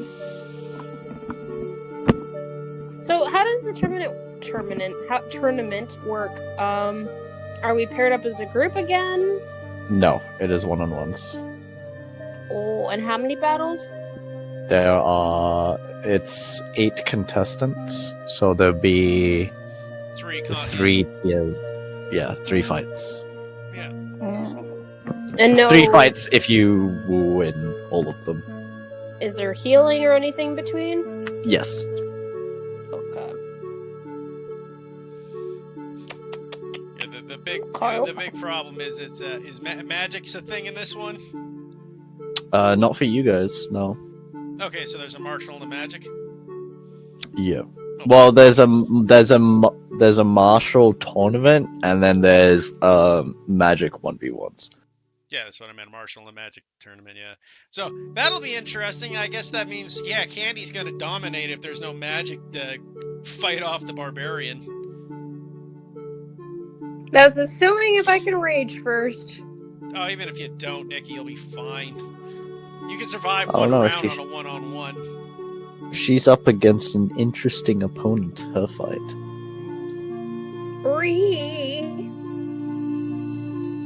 Also, tournament's the next day, right? Yes. Yeah. Okay, good. Get my rage back. How many you got 3 rages right now, right, Nikki? Yeah. So you have exactly enough to get you through the tournament. Yep. You're lucky So it I wasn't suppose all this money, since she's planning to take the tournament, I suppose I would give her incentive to spend her money on something cool to maybe help.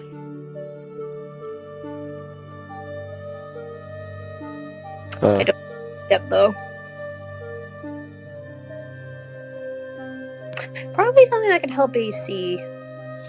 Not a lot of cheap things that can help your AC, Nikki. Yeah. Like rings of protection and unarmored gauntlets are going to cost you at least $3,000 each, 2 to 3 grand generally. Like those Oof. are high cost items. Drat. Wait, what? Plus, like a ring of protection or the unarmored gauntlets are both rare items, putting them in like the 2 to 3,000 gold range minimal generally. Yeah, those are pretty high. Yeah, those are the only things that can help a barbarian's AC unless you buy a shield, but then you'd lose your axe. Can't do that. So, and you could buy armor, but then you'd lose your 10 feet of movement. Yeah. Which, I mean, that one is debatable whether that's worth it or not. I've been going through my list of materials. Yeah, because if you bought half plate armor, because you had a +1 to your dex modifier, Nikki? I think. Yeah, so if you got like half plate armor, which you could afford with the gold you have, that would bring your AC up to 17, I think? 17 or 16. I don't really want to look for armor. I want to get a ring or something. Yeah, you're not going to find anything that you'd be able to afford at this level for AC boosting.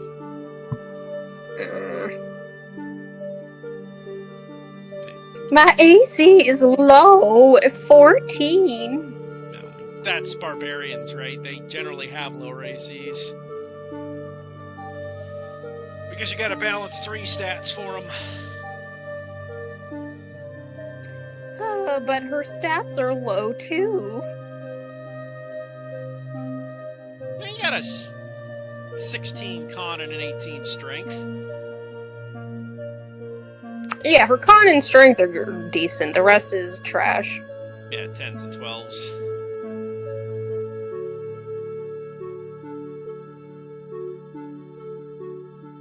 But I mean, that's a pretty standard barbarian, honestly, Nikki. Most people don't have crazy great stats across the board. None. I want more. I want more. More. I mean, frickin' with Marcus's thing, I gotta worry about those bloody, I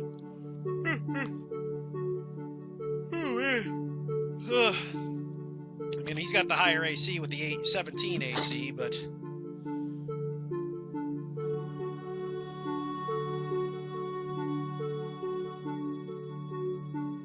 I mean, that's the thing. Both Candy and Marcus, unfortunately, did the exact same magic gear with unarmored bracers and rings of protection.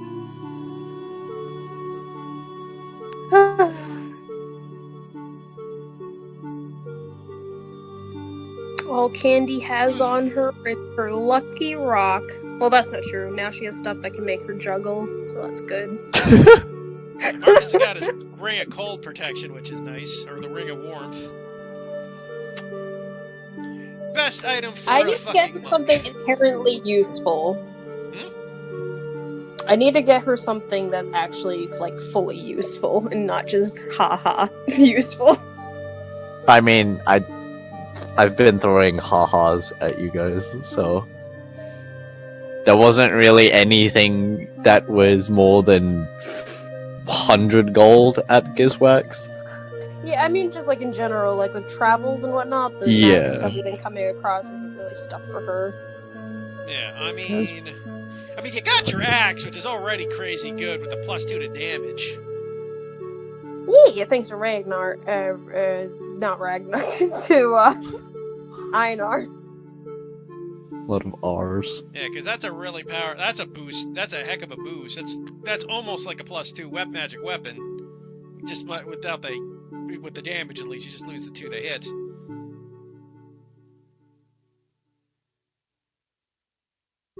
Hey. Which will make it when you find a +1 like war axe, that'll make it more difficult whether you want to take that or keep the one you got. Because do you take the extra to hit or do you take the extra to damage?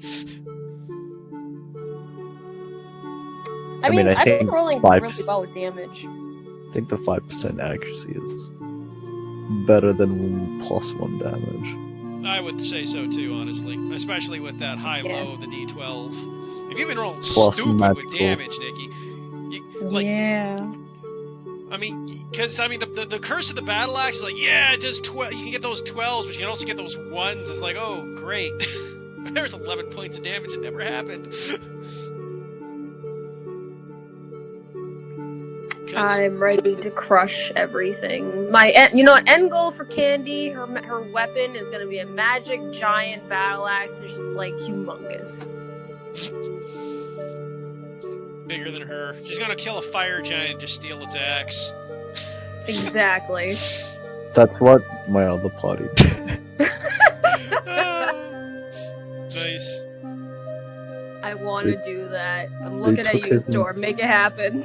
They took his entire axe. I'm like, okay, guys. Here's what they did.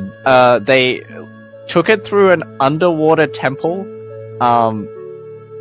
Basically swam it like to a submarine, attached it on, and fucking like had the submarine drag it all the way back to the city. That is amazing. And then has been dragging it around, and then just teleported it through into a different city, and then dumped it at the guild hall. Adapt, overcome. Pretty much. I would love to have some ridiculously over-the-top, anime-sized battle axe. Yeah, it's possible. As I said, I got a shopping list for Marcus I have to work out. Father. I mean, luckily most of the items on his shopping list are, on the uncommon, not the rare value items, so they're affordable. Yeah. Oh, well. Hey! All right. So, you guys are going throughout town. I see Ayla stealing shit. No, she was doing card tricks. Card tricks. Oh, okay. Even worse. Is that what they call it these days? Taylor was turning tricks. Oh, jeez. I'm gonna go to the bathroom really quick. How dare you?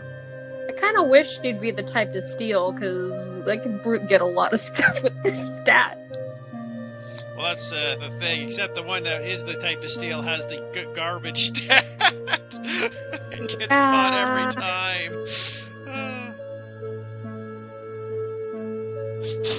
The struggle is real.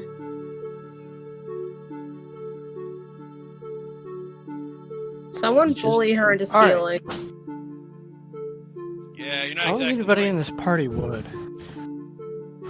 was about to say, the only one that would bully her into stealing is Davia. Yeah, pretty much. So, you guys are going around town, going to shops. Yes? Yeah, Yes. we're picking up basics. We were debating what an alpaca was. We think it's a goat, it's a sheep, it's a goat sheep. Or it's a demon. In character? Yes. Fair enough. So there is a large bazaar market that Ragnar had mentioned. Within this bazaar, you can buy the essentials and such. But there's also a couple of gnomes and some dwarves. They're selling odd items, odds and ends. There might be a traumatized rock. I hate it. Stop stealing stuff, Mikey. Though you guys are listening out for rumors and such. Yeah. Yeah. Go ahead and make me a. If you're looking actively for information, investigation. If you're trying to overhear information, perception. Can I guide? Would Jubei be able to guide us himself since he's actively doing this, right? Like, he'd be aware that he's looking for information. Sure. I am also guidancing self. I'll take the investigation. Why not? Our GM, our blind roll. I take it. Nah, you can open roll this one. Oh shit. Oh damn. I can. Oh, yeah. Go ahead and roll your I'm probably gonna roll like crap because guidance. you roll so high. Yeah, not horrible. Guidance. Oh, 18. All right. Jubei, you kind of go about and look through town, actively investigating things, and you end up finding yourself at one of the inns, and the barkeep is there just cleaning a mug. He's cleaning that glass that every barkeep is always cleaning. Gotta keep it clean. He's a kind of tall dwarven man, actually. Upon second look, he seems to be a half-dwarf. He kind of looks you over and goes, "Welcome! Welcome to Mountains Pass Inn. What can I do you for?"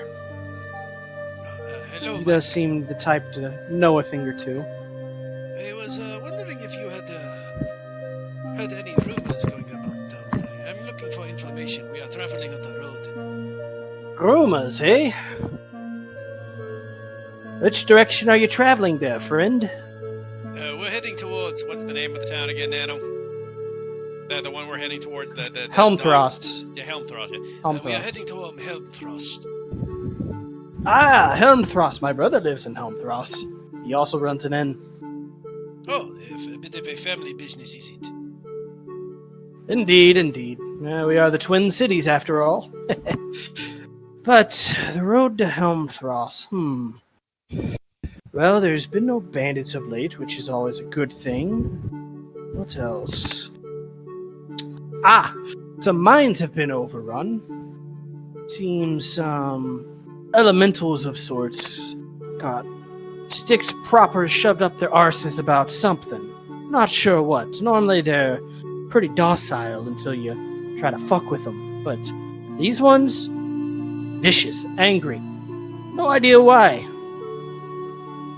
So that's something to be wary of if you decide to go through any of the mines. Let's see, what else?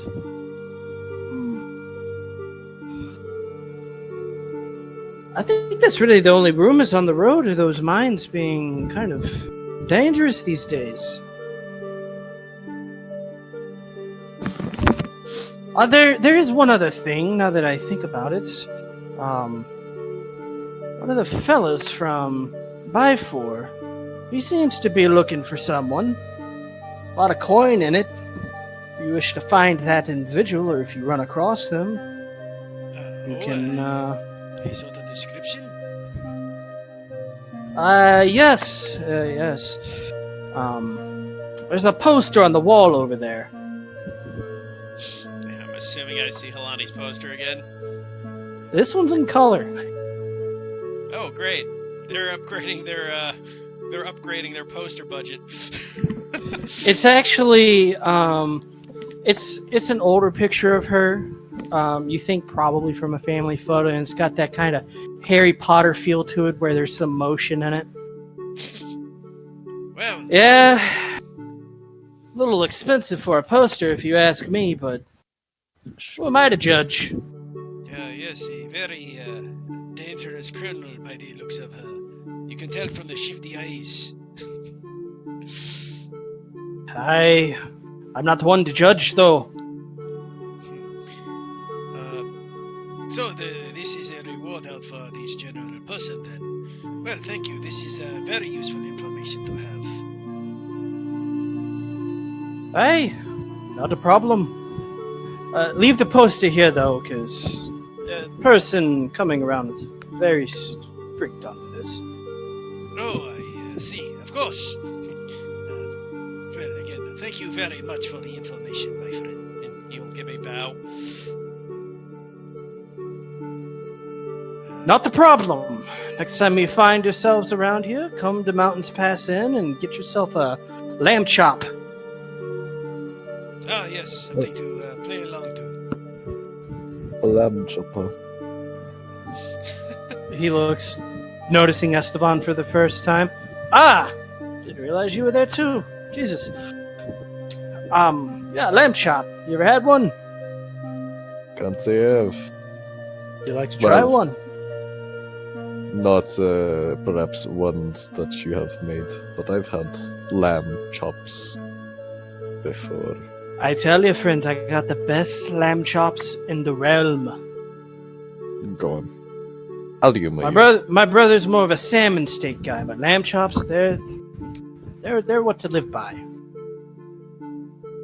Alright. I'll get an order of your lamb chops. Wonderful, wonderful. Claps his hands. By the way, perhaps you could settle a bet we were having outside. There's this strange fuzzy animal out there. Could you tell us what the hell it is? It's pulling a cart. He kind of looks outside. Which one? The white one? Yes, the one that looks like a large sheep. Ah, yes. The fuck did they call those things? Giraffes. It's a giraffe. It's a giraffe. Ah, right. That one there. That one's a rare one. It's an albino giraffe. Never heard of that one before. You'll find them mostly in the mountains. They good pack animals. Them. You gotta be careful though. They like to spit. Yeah, I watched them. The demons. Not quite demons. Could be. It's a ruse. Don't let their fuzzy charm fool you, though. They do eat meat. That's a meat eater, he says, looking at it. Aye, vicious one at that, too. Huh. Really? Suppose it's true that you can't judge a book by its cover. I knew it. If you tame them, they're quite fine, but if you anger them, well... Stick your head between your legs and kiss your arse goodbye, is what my ma always said. Really, they're that dangerous. Don't let their looks fool you. Jimmy, why don't you fight one? I'd like to see that. Do you have fighting pits here? Can this man fight one of those things? Not in this city, no, but perhaps in Helm Thross. Not just Juby on the side. We are totally sticking up with one of that. Great, it'll be the greatest battle of my life. I kill a large fuzzy sheep.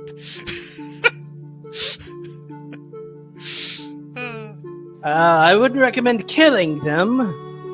The fighting pits, well, that's one thing, but they are protected by the law out here. There are not that many of them. So it's an endangered large fuzzy sheep of death that eats people. I never said it ate people, it ate meat. Ah, I guess if you're a dead person, you're meat to it, but it's not going to try to eat you I if see. you're So alive. It's not a predator then. No, more of a scavenger. Well, that is different then, I suppose. I could see that. You still don't want to fuck with them, though. Homebrew alpaca lore. Is there a shop here that I can get alchemical supplies and Aye, certainly. You're looking for the herbs loot. indeed, I suppose.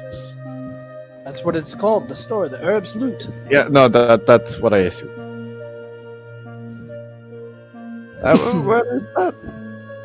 Well, if you go 3 blocks to the north and take a left, you'll find it up there. Alright. Perhaps you can go there, buy your stuff, come back, I'll have your lamb chops ready. Sounds like a good idea.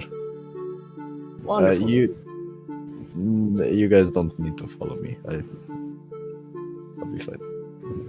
You sure? Whips is There cake. might be a dangerous man-eating alpaca out there for you.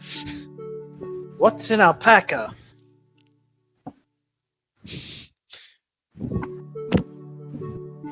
In other case, yes, perhaps Jube, you should accompany me and be my bodyguard. I'm a very high important figure. Oh yes, I mean we wouldn't want to cause an international crisis with your home. Of course. Lots of continue on for.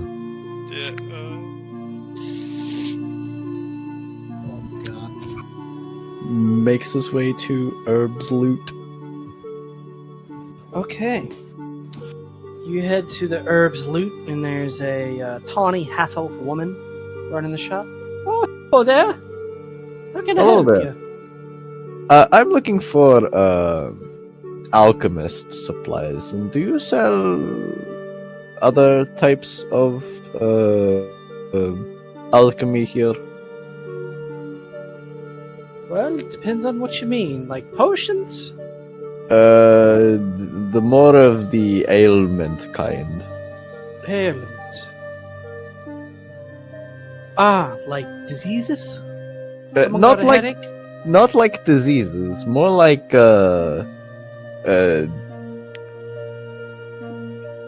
causing someone to experience pain if She just arches her brow. Well, there's a lot of things that fit that description, sir. You're gonna have to be a little more particular. poison. Do you poison? Ah. Oh, you're asking if I sell poison? No, unfortunately not. But you could buy some of my herbs and make a poison out of them.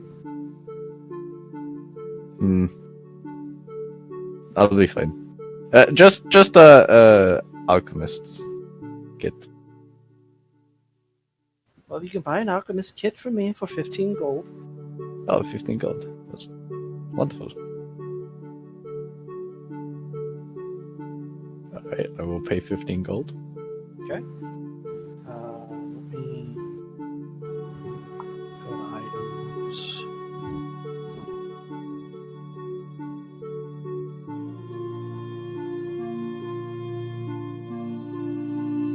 Hop in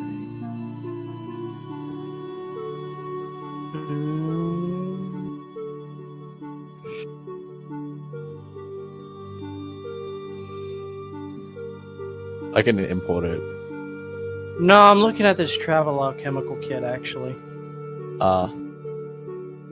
You know, if you want and you're interested in making poisons, I do have a travel alchemical kit, which will let you do both alchemy for potions and poison things. Is there a drawback to just getting that? Is it less useful or? No, it's actually more useful. You don't have to have two Alright, separate perfect. things. I'll get that one. It will be 30 gold for it, but That's fine. you seem a man of... Okay, oh. He has my money. There you No, it's not. It's not because of that. It's because he knows he's getting it for cheaper than he could, And he has my money. and he has your money. But wonderful. Thank you. Let's I become a appreciate sugar it. mama. Jeez. As he will politely nod his head. And thank you for your for the kit. You're quite welcome. Now, can I interest you in any herbs? No, I'm good. Oh, okay. Well, thank you Just for need doing the- business. Oh, good. You'll head on back. God damn it, Storm! I made all these fucking herbs. I know you did.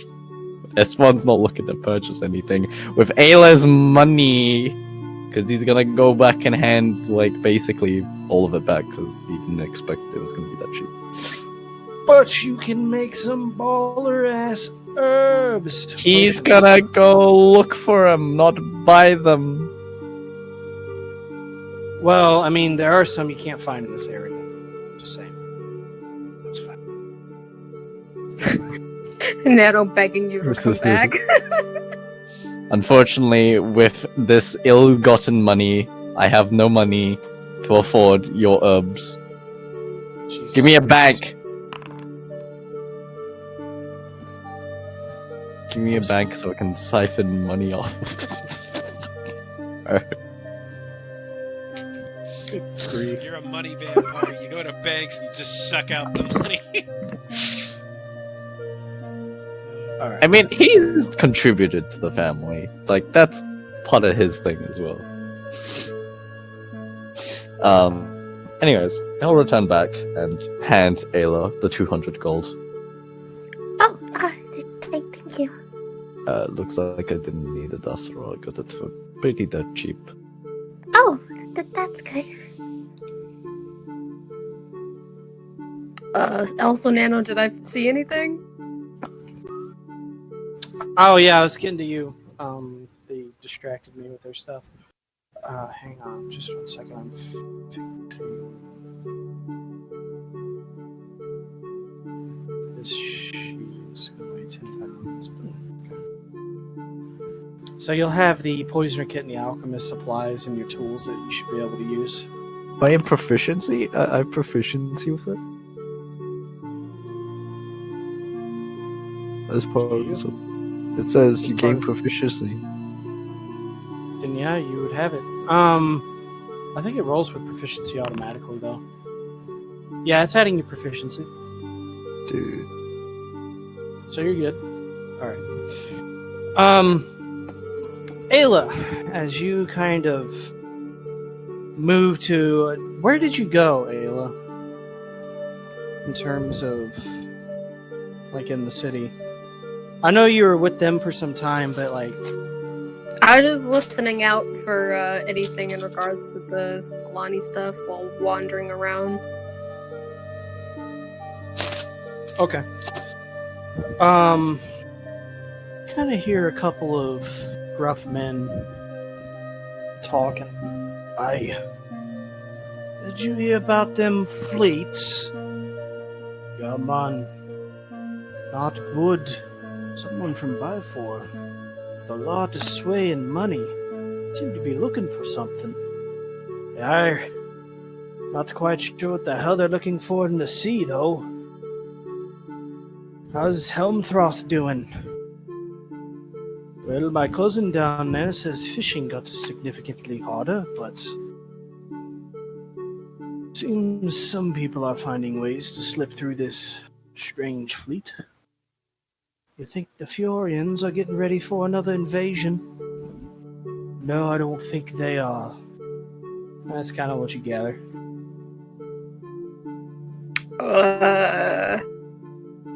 Wait, me as a player, I'm not sure. Did I get anything useful from that or no? Yeah. They're literally like, if we're taking a boat, there's like an invading fleet we have to get past. Not necessarily an invading fleet. There are ships Oh. looking for something. Ships looking for things, possibly an invading fleet, but ships out searching, yeah. So better to go by land. Maybe. Possibly. By land, we also discovered there are earth elemental monsters running around. That's fine.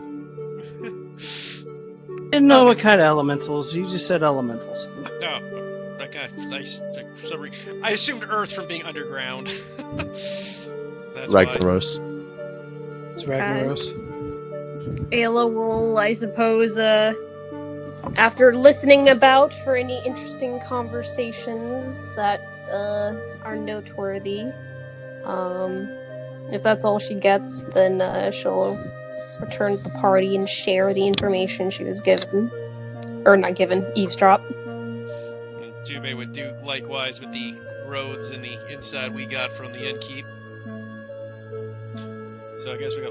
So it looks like we have a. By the way, where's Halani? You guys don't know. Fair enough. I suppose we have a decision to Dead. make. Whether we go by boat or by land. I mean, by land it seems we have to go through a possibility of elemental magical creatures, but by boat we are risking a fleet of possible hostile enemies. We have no idea what they are looking for all we know they are after Halani. It could be... It may be best to take the route where the numbers are probably much better in our favor. I agree, but which one would you say that is? Oh, well, a fleet typically means a great number of boats and people, right? I think I agree with you there. We are... Also, if we take the boat, if we go by ship, we are stuck on the boat and are, a lack of better term, held hostage to the crew's abilities to navigate ourselves. If we go I by would land- say that Oh, I would say that a fleet in particular does not necessarily mean a lot of boats. This means more It than simply one. means a group of ships sailing together, engaged in the same activity, Yeah, exactly. More than one. or under boat, the same technically. ownership. Yeah, a Yeah. fleet is anything over one boat. Yeah. An It's armada still like a is. decent, Yeah. still a decent number of people, right? Oh yeah, it's got a It tight depends on the full boat of type. people. Yeah. Yeah. So she will stick with what she said. I agree. I think between the two options, I would prefer to take the land route where we are in control of the movement, rather than Yes. risking it. And there's also the easier possibility of outmaneuvering these creatures. Indeed. And even if we are forced to fight them, I am certain we can handle it. And again, he looks at his armor. I haven't had the best experience on boat rides of late.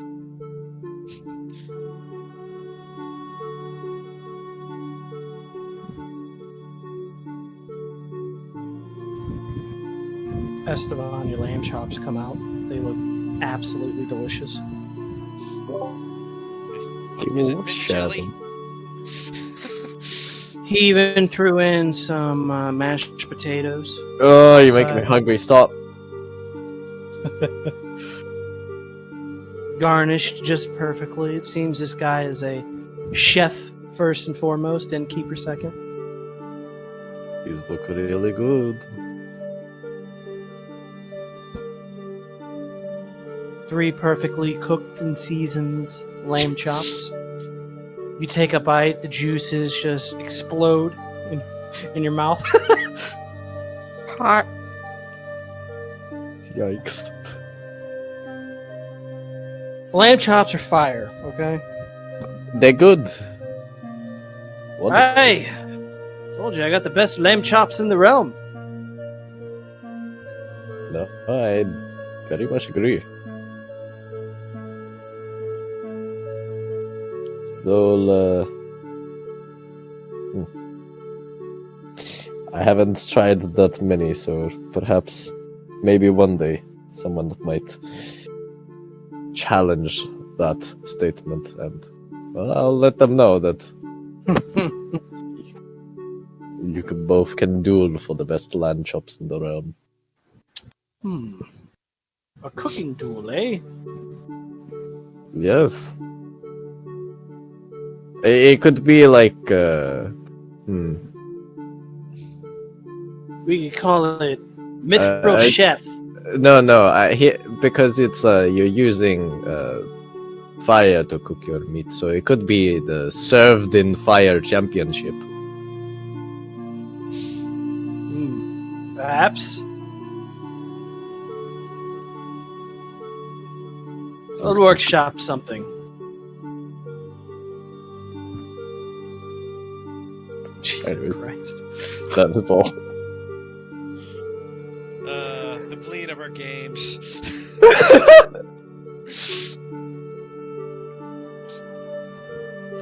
It's over the dumbest things, too. I can't wait for the crossover where our two campaign characters meet each other. Ew. Jeez. Yeah.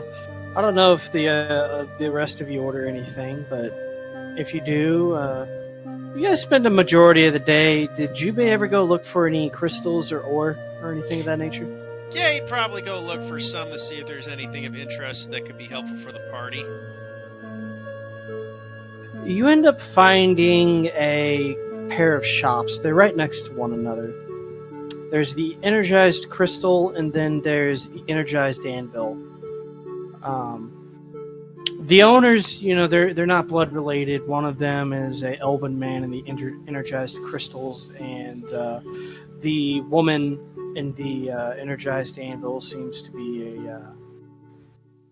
a Goliath woman, but they do seem to be married. The man looks at you. Welcome. Hello. I was heard some wonderful things about the crystals of this town. They're apparently imbued with magical properties. I was curious about. Ah, yes. Well, we do carry a small choosing of a couple of different crystals. Kind of looks you over. Well, we do have some glaciite, and he points to a case, and within this case, it almost looks like dry ice was put in there. It's just this cold energy is spilling out from this case. Due to the recent incidents within the mines, we are limited on how much we can sell per person. Oh, of course.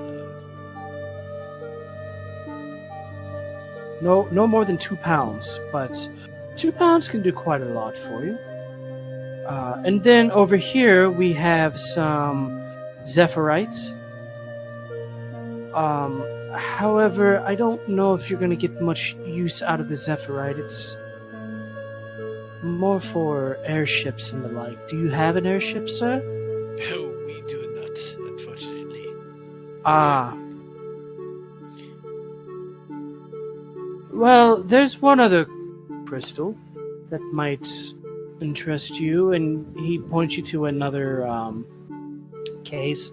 This case seems to almost vibrate a bit. And in here we have some thundite. Really lets out a big boom if you're not careful. I see. Are there any questions you have about any of the crystals? Sure. And I'll just, for the purposes of simplicity and meta knowledge there, what do the crystals do exactly? He would ask, like, for meta purposes. Alright, so when it comes to zephyrite, all of these you can use as a grenade of sorts. The zephyrite, people that have to make a strength save or get pushed 30 feet. Is a pretty niche thing, but the bigger thing that it's used for is powering airships as an engine, which you guys don't have one, so you don't really need that. For the thundite and the glaciite, and really any of the elemental crystals, it's going to be about the same thing for all of them. The glaciite, what it does is, depending on the size of the enchanting stone, you can add a dice of damage for cold damage or thunder damage for thundite. 1 pound of it will get you an additional d4. 2 pounds will give you a d6. 4 pounds will be a d8. 8 pounds will be a d10. and 16 pounds will be a d12 of that damage type. Okay. If you go to enchant armor, you need at least 2 pounds of it. And for armor and shields, it will give you resistance against cold damage, fire damage, just depending on the element that the crystal is attuned to. Okay, and if it's a sword, I'm assuming it gives you cold damage or fire damage on the weapon. Yeah. Glaciite, for a consumable purpose, you can throw some of it, and upon impact, the crystal will shatter. Creatures will need to make a DC 14 dex save throw, or take 2d10 cold damage. And half on a save. If they fail, their movement is reduced by 10 feet until the end of your next turn. And then for Thundite, it's the same thing, just thunder damage, and creatures that fail will be deafened for 1d4 rounds instead. And it does extra damage to constructs, like the Shatter spell. How much does that stuff cost? A pound of it will cost you about 200 gold. Great. Can I say, hey, did Ayla come to see these things? Because Jubei don't got that money. If this was back when we all round up again, I'd say yeah. Sure, I'd say it probably after we all rounded up anyways.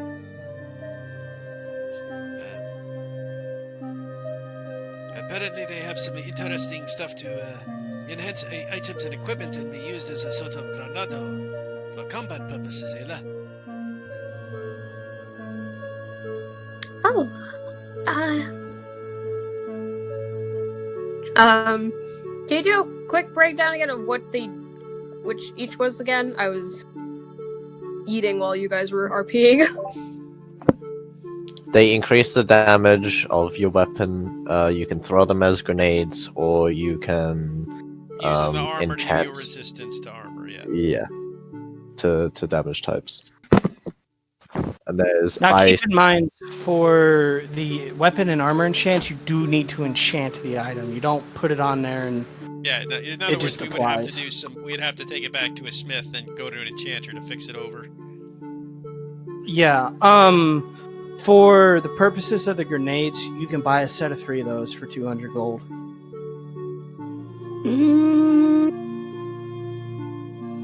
And the 2 types that this store is selling is cold and thunder. And thunder works kind of like shatter, and the cold one slows them. Yeah. Okay. And you could buy wind ones, which will knock people back 30 feet and do some slashing damage to them, but But what? that's it, just but. Oh. So, if I get one of each, that's 200. Yeah, you can buy one of each for 200.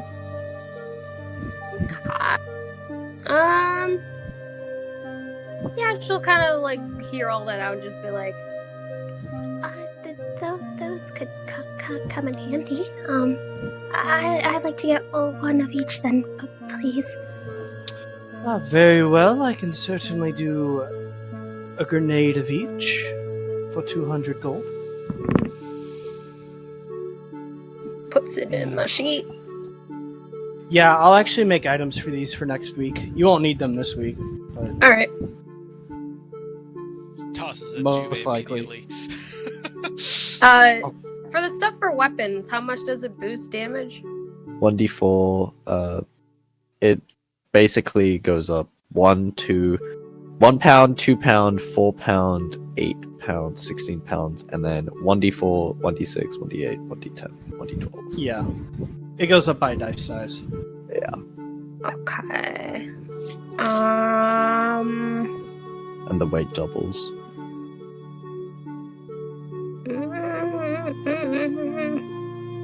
Well, does the weight doubling do anything, or? No, it's just how much you need. Yeah. And it increases the price of it if you go buy some. So, with the short bow, it just doubles the short bow damage? No, you would add a D4. D4 for 1 pound. After going to But it does. But yeah, you have to get it enchanted. Which, for the most part, a pound of this doesn't take too long to enchant. For a good enchanter.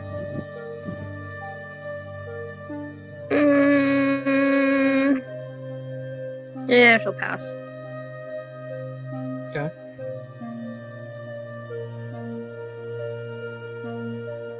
Alright, so, and then resistance stuff. How did that work?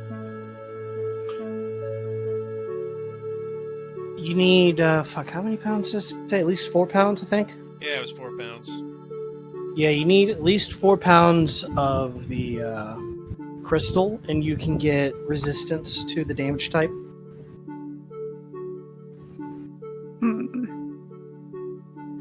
Meh. I'm good. Alright. So you just buy one of each grenade and you're good? Yep. Alright. We don't have the monies. I mean, you can always turn Halani in and then you'll have money. Ah, yes, let's do that. Oh, If you can find her. I suppose Ayla would turn to the others then and be like, Is there anything any of you would like? No, that's not much I can do with it. I suppose the other question I have, Nana, is I'm assuming you can't double enchant a sword. So my +1 sword couldn't be enchanted with this stuff. No, you can. No, you can in this world, but there is a point. If there's an enchantment already placed on an item, it increases the difficulty of adding another enchantment. Okay. So the possibility is there, but there's also the risk of failing and then losing the materials and money that you just spent on it. That is fair. Because to me, that's more interesting than saying no. Okay, fair enough.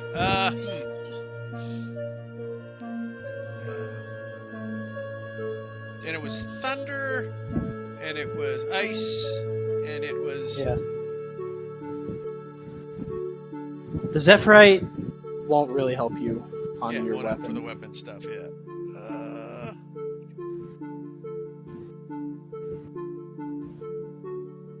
I mean, I guess Jubei would kind of look over at Halani. He's like, I suppose if you are fine with a small loan for me, Halani, I might buy some of the material in case we run across an enchanter.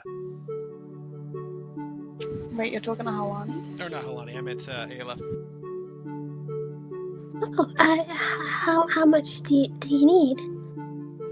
100 gold. It's you said it was a pound to get the D4, right, Nano? Yeah, so 200 gold for a pound of it. I would need a loan of about 100 gold. Okay. I can do that. she'll give you 100 gold. There you Meanwhile, I'm screaming. And I will purchase the material. Alright. You can just go ahead and put it in your inventory. 1 pound of... What are you buying? Glaciite or... Sundice? Yeah. I'm just trying to think, man. Jubei is a demon hunter. Glaciite, because less likely there's fewer things with thunder resistance in demonic form, so... So you're going for the Thundite? Yeah, I'll The go thunder for Thundite. damage? Okay. I figured you would meta that. Well, No I'm way. not metaing in the sense of that, but it makes sense that Jubei would know, right?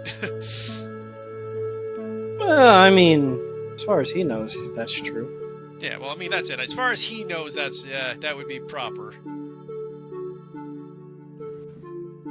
I'm not betting it so much as like damage resistance. I was just thinking of demon resistances versus anything. What's gonna help most against Skygore? Well, probably my holy kick-ass sword that I have to attune to eventually with some real stuff. Probably be a good one. All right.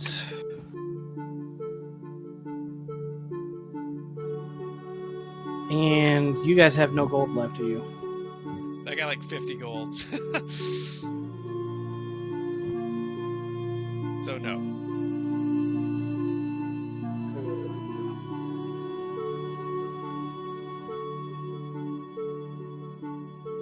Ayla's got a pretty decent chunk of gold. There are some special ingots as well. The ingots that they have here, just so I can kind of go over those. They do have, oddly enough, some Nidochio iron, which is from Nippon, and it basically will allow you to, depending on what you make, your armor will give you advantage on saving rolls against evocation magics. However, you will be unable to cast magic. Arrows will remove the highest level spell slot on hit. Weapons will deplete a spell slot based off a random roll. And then, Jubei would know this, manacles and carriages laced with this metal nullify a caster's ability to use spells. And that stuff goes for about, I would say,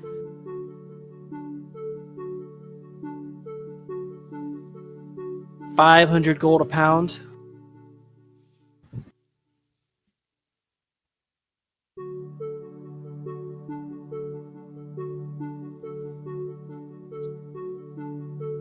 If that interests anybody. But then they have Mithril and Orichalcum, which operate the same as in Storm's game. Well, I literally have no money, so. I have all the money. Yeah, typical. Didn't realize Ayla was Dalvio. No, but Davia gave Ayla a bunch of money. Which was really Nikki just giving herself a bunch of money. Yeah.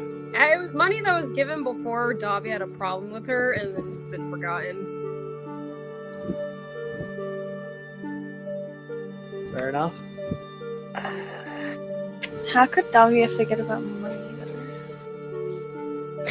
She's come across a lot more. Alright. Well, if that's all, you guys head back to the cart. It's getting to be about evening, not quite nighttime. You see Twin, you see Everin, you see Ragnar, but you see no Halani. Has anyone seen Halani? Ragnar looks over. No, which is kind of worrisome, really. This is. We better go looking for her. She is still a wanted person. Wait a minute. Nobody decided to stick around with Halani. You don't need to go looking for her. I can send her a message. You best do so, because we are not exactly in a situation where this is a safe thing to do. He'll cast the sending spell, and the microwave spell. But casting sending, he'll send Melhalani the message. Alani, this is Estevan. 25-word reply. Where are you? Give us information. Thank you. And no response.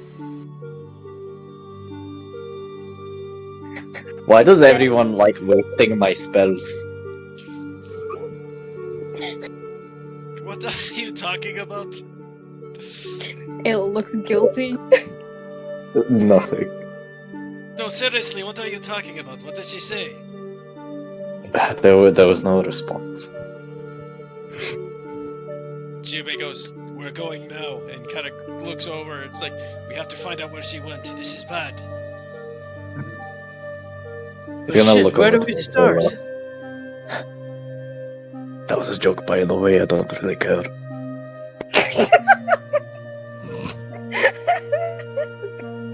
Relaxes a tiny bit, but then immediately gets worried now that Halani's missing.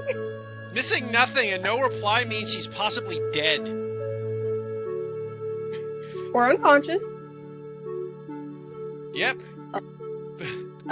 Or her name's not Halani, it's actually Skygo. Got him. Checking around the area, does there seem to be like any tracks away, or? It's a city. I mean, from our car, that's where we left her, right? No, she went and hid somewhere. Wait, by herself? Yeah. Huh? Also, when she did that, she rolled a 28 on that stealth roll, so good luck sticking with her.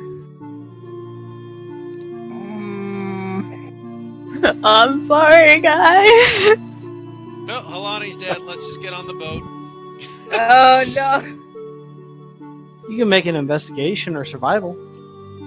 Yeah, Jume will roll survival with guidance on himself, I guess. Same guidance. Alright.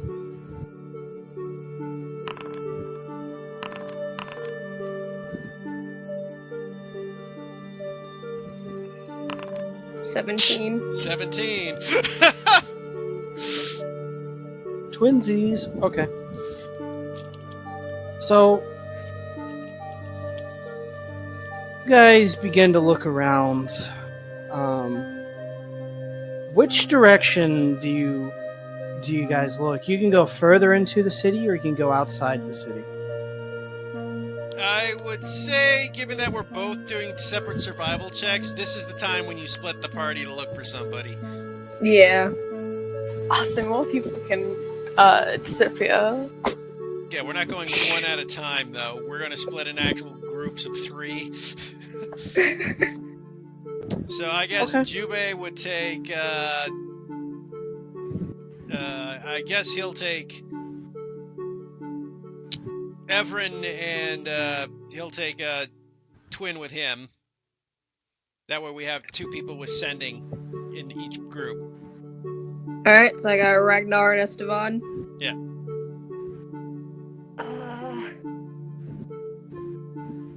Ayla will suggest that she takes outside the city. And Jubei, I guess, will go inside. Okay.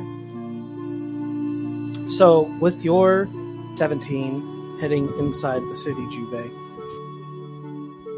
you kind of scour the city. It's not a huge city. It's sizable, but you've been to bigger. And you take a few hours to kind of look through everything with everybody, and there's no sign, heads or tails, of Halani for your group. Okay.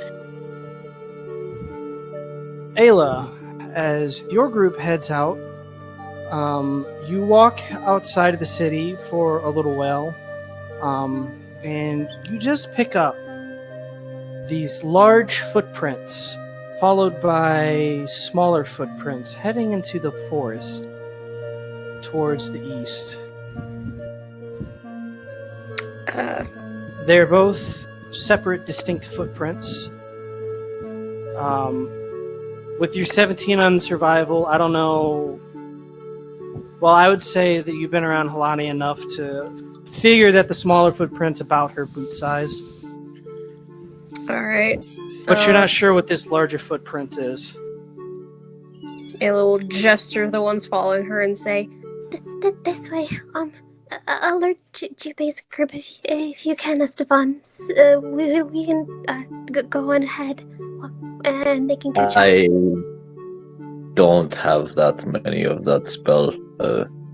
I think I'll notify him when we find more ground. I don't want to give any false information. Got it. This way then. she'll follow the tracks. Okay. I will. Go ahead. Sure. I mean, do they look, in terms of freshness, can she get an idea of how far they might have gone, or? I don't know how you would get that off freshness, but they've been there for at least I would say 8 hours, maybe 12, somewhere in that range. Okay. Then yeah, she'll But, keep running forward. They're new, but not new. Go ahead and make me another survival check. Guidance. Oh, okay. Bardic inspiration. Okay. Did you have to call that before the roll, good sir? Yeah, you do, I'm actually. making pizza. Leave me alone. Yay or All right. nay? No. You can have it on the next survival roll. Okay. You continue forward the path. A lot of pine needles begin to kind of lighten up the path for a little while, and for a moment you think you lose it and you're kind of worried, and then you just catch, if it weren't for the larger tracks, you probably would have lost it here, but thanks to these huge tracks left by somebody, you're able to pick up the trail once more. Make me one final blind survival roll. With Esteban. Yeah. Guidance as well. Alright, blind.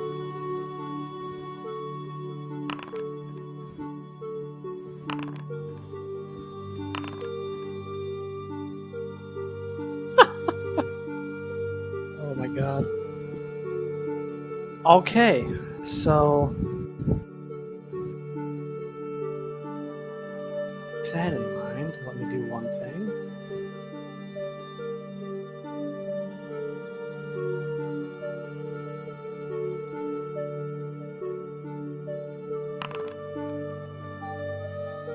Alright. I heard dice roll. Yeah, you heard a dice roll.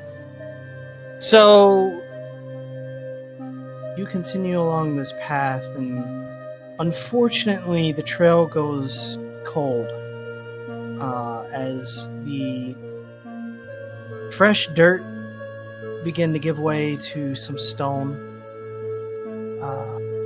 and you're thinking, you're very frustrated at this point. You guys have been going down this path for a little while now, and still no sign of Halani. That is until Ragnar hears the lapping of waves nearby, and he kind of perks up and goes, Ayla, Esteban, there's a lake nearby. Perhaps we should look there. I suppose. Ayla will make her way over there to check the lake. Alright, and everybody make me a blind perception. Storm, are you awake? Guidance? Here, I can do yours. Yeah. Alright, I'll do yours for you. Danke. Alright.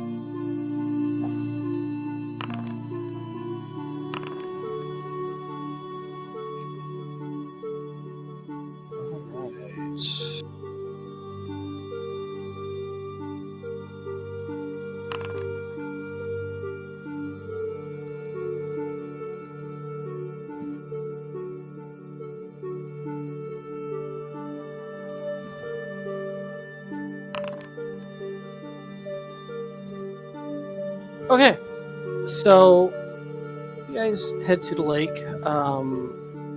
Ayla, you immediately notice a few things about this lake. There seems to be a shrine of sorts, half sunken in the center of the lake. There also seems to be this faint magical glow in the water. It's kind of a pale blue, and these little orbs are kind of coming up, but it's slowly fading away. Turning back into normal water. And on the other side of the lake, you see a figure start to lean up, and you're able to tell from the profile that it's Halani. From the other side of the lake? Yes. How far is the lake across? It's not a huge lake. It's more of a pond than anything. It's about 100 feet. Or point out towards her and message, Alani, are you alright?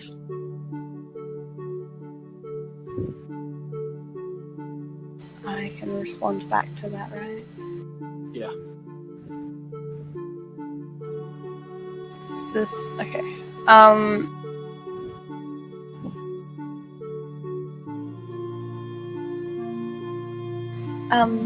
Yes, I think so. Oh, is that you over there? Yes. Why didn't you respond to my spell a few hours ago? What spell?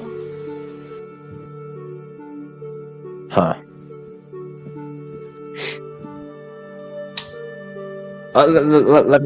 Let us come over there. Ragnar's already bolted his way over there.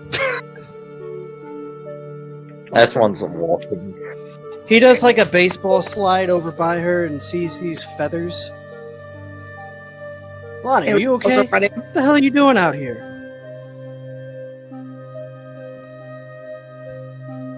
I feel like Halani looks kind of slightly disorientated. I followed someone and I don't know. Did I hit my head? I don't know. You look on your person and you do see that horn still in your hand.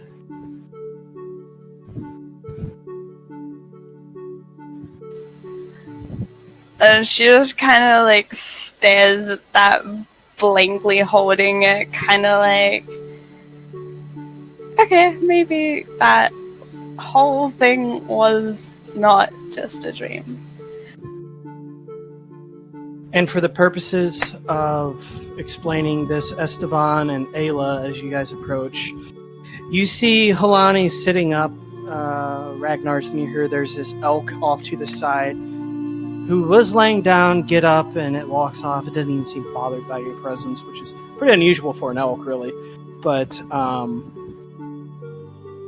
you see these large, massive, sprawled out, like 6-foot span like wings, but they aren't wings. They're feathers, just kind of laid out where wings were at some point. And it looks like Halani was at the center of that, and there's kind of a blackened char around these feathers. The feathers are pristine, pearly white in color. And in her hand, there's this large drinking horn that has gilded symbols etched into it. And it's not like a goat horn or a ram horn, it's a dragon horn. So it's pretty big. Huh. Interesting. I lost connection for a second. What happened? Ah! Oh my goodness. What was the last thing you heard? Horn? That helps none, because I mentioned it twice. Okay, I'll re-explain. To either side of Halani, there are these large gatherings of pearlescent white feathers. The sand around them is almost glassified, black and soot-like, as if Halani had wings herself, but you don't see any wings on her. And then in her hands, there's this large dragon horn with runes etched into it. It seems to be more of a drinking horn than anything. And she's very dazed and confused. Does it remind Ayla of the horn she took off that thing before? What thing? Oh wait, actually no. Was it a horn? Hold on. I don't think you added it to my new sheet. If it Or no, wasn't in that's- your old that- sheet, That was a bone. Never mind. if it wasn't in your old sheet, it wouldn't be in your new sheet. Okay. Probably not though. Looking over Halani, does she look okay? Halani looks more than okay. Besides being dazed. Alani's high off her ass. She seems like you remember what she looked like before, and she seems a little more built. Got Diesel? What? She got Diesel? She got Diesel? That's she- the question. I don't know what that question means. Muscular? Like Van Diesel, I'm assuming. Oh, kind of. I mean, a little bit. It's not overly obvious from a casual glance, but you can tell she seems more toned than before. Yeah, she's also got a nice, like, really healthy glow to her skin, besides the fact that, like, the makeup that's on her face from Esteban is probably a bit more smudged. Oh, Halani is also soaked.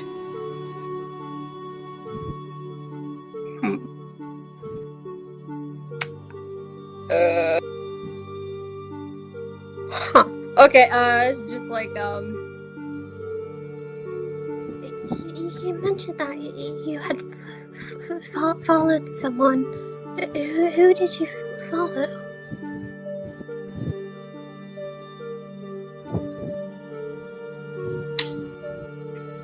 Halani kind of, like, looks out blankly at that. I don't know. You followed a stranger? They felt familiar. I wouldn't call them a stranger. Why follow them on your own?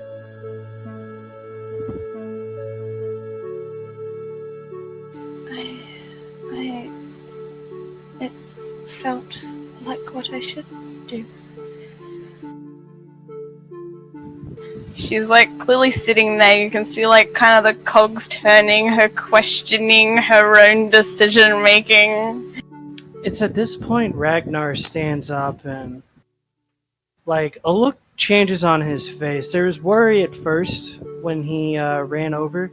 Now there seems to be a look of visible confusion, but he doesn't necessarily say anything. also, if it took a great, decent amount of time traveling, Jubei's group probably messaged, right? Probably at some point I would have had Jude a message after we had found anything. After we were certain she wasn't in town. Or... I would say this all kind of happens around the same time, obviously. So, who does Judah message? Probably would message Ayla, since Ayla was the one leading the search.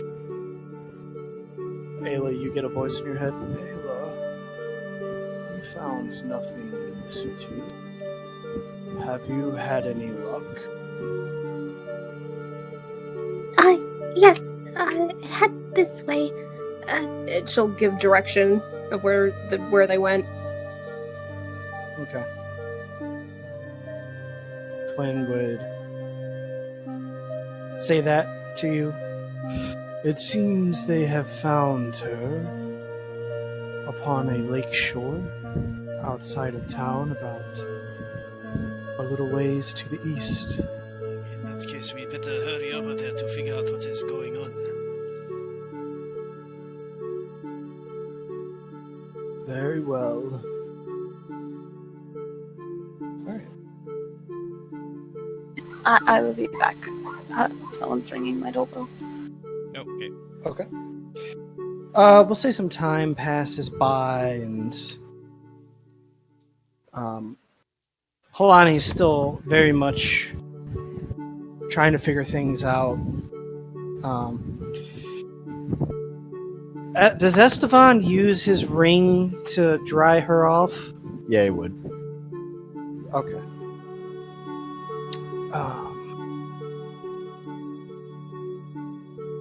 Actually, I guess Ragnar could have done that too, but whatever. Yeah, so Jubei, you guys, the rest of the party there sees what was seen with the outline of wings, which is something you've probably never seen before.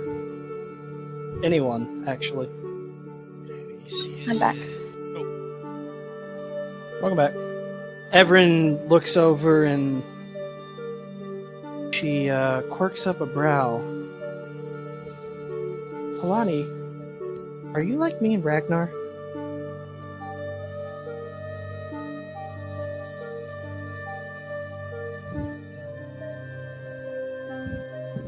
I'm sorry, I love when you do Evren. It's so cute.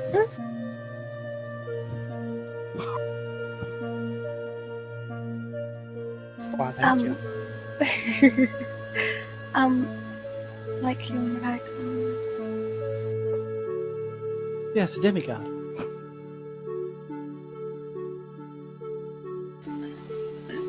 No? Unusual. I could have sworn I felt that from you. She begins to question what she even sensed.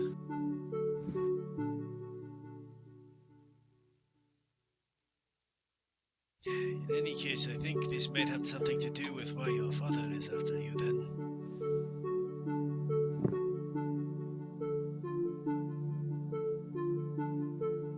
Honey nods at that.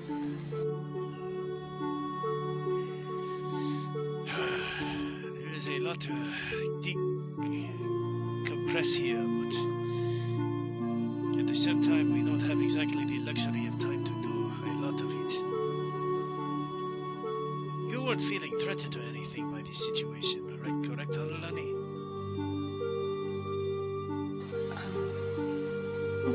What situation? Well, being out here, I'm assuming this wasn't due to someone kidnapping you. No, not at all.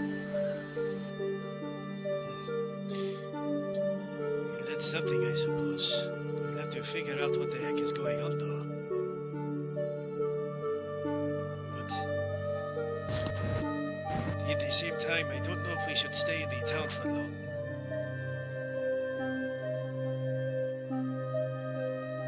Well- Are there more posters? Yes, they are looking for you here as well. In color, apparently. I knew I should have dodged your hair. Milani was like an exhale at that.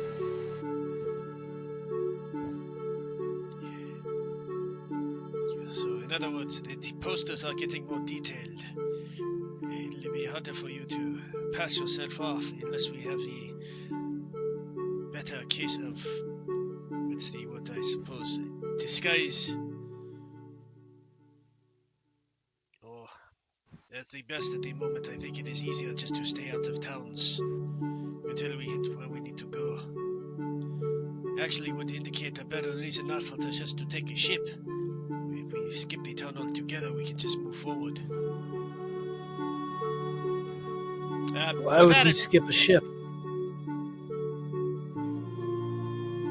Nobody's told Ragnar what you guys found out, so. No, I thought Ragnar was there when we all discussed. No, he had other matters to attend. Okay, well, I would inform him of what we all discovered going around town. So it's also good you mention it so then Halani knows. Yeah. And to mention it with Halani as well, so... Ragnar kind of rubs at his chin a little frustrated. Well, the mines are an unofficial pass into Bifur. But there are certain dangers, that's for sure. Elementals are one, but on the other side you might run into frost giants because it goes out into their territories. It certainly won't be easy, but I suppose it affords us more of a chance to maneuver around obstacles than being on boat.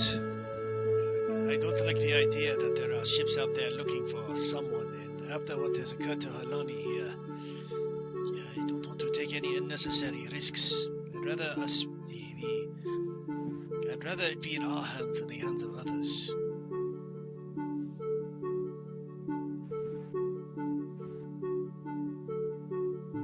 Well, I may set us back a day or so, but if it's for Halani's safety, I'm okay with it. If we, as I say, we can make time by just keep moving. It should hopefully not take us. Try to cut as much time off as possible. Is there a possibility, like, if we bypass going to the town where the ships are, could we get to the mines perhaps a little sooner that way? Yes, we would save a few hours. Well, every hour may count then. We will pick up all the supplies we need here and then continue forward. Do you wish to stay the night here? What time of the day is it by now? It's probably about 10:30 p.m.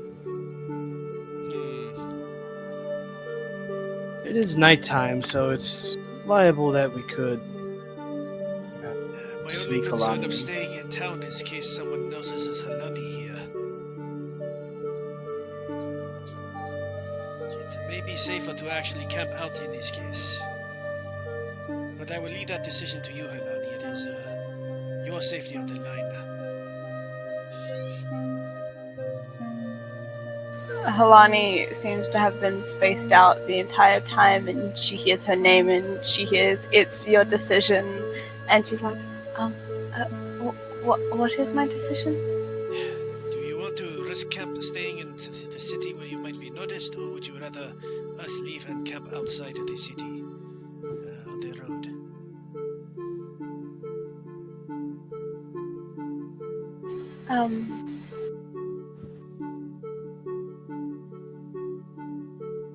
I mean, I can camp out by myself, or in a small Junpei group is immediately. if some people There is want. no way. There is no way you are camping out by yourself.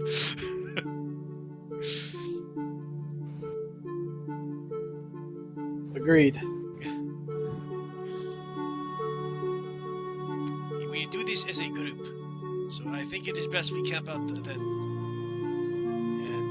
Ayla, do you have any objections to these?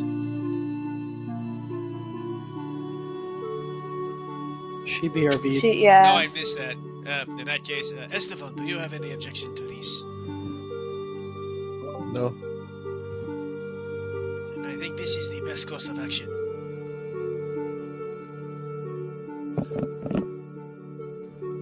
Ragnar takes a look around a moment. Perhaps here? I suppose Quiet enough. It is a pleasant enough place to stay, yes.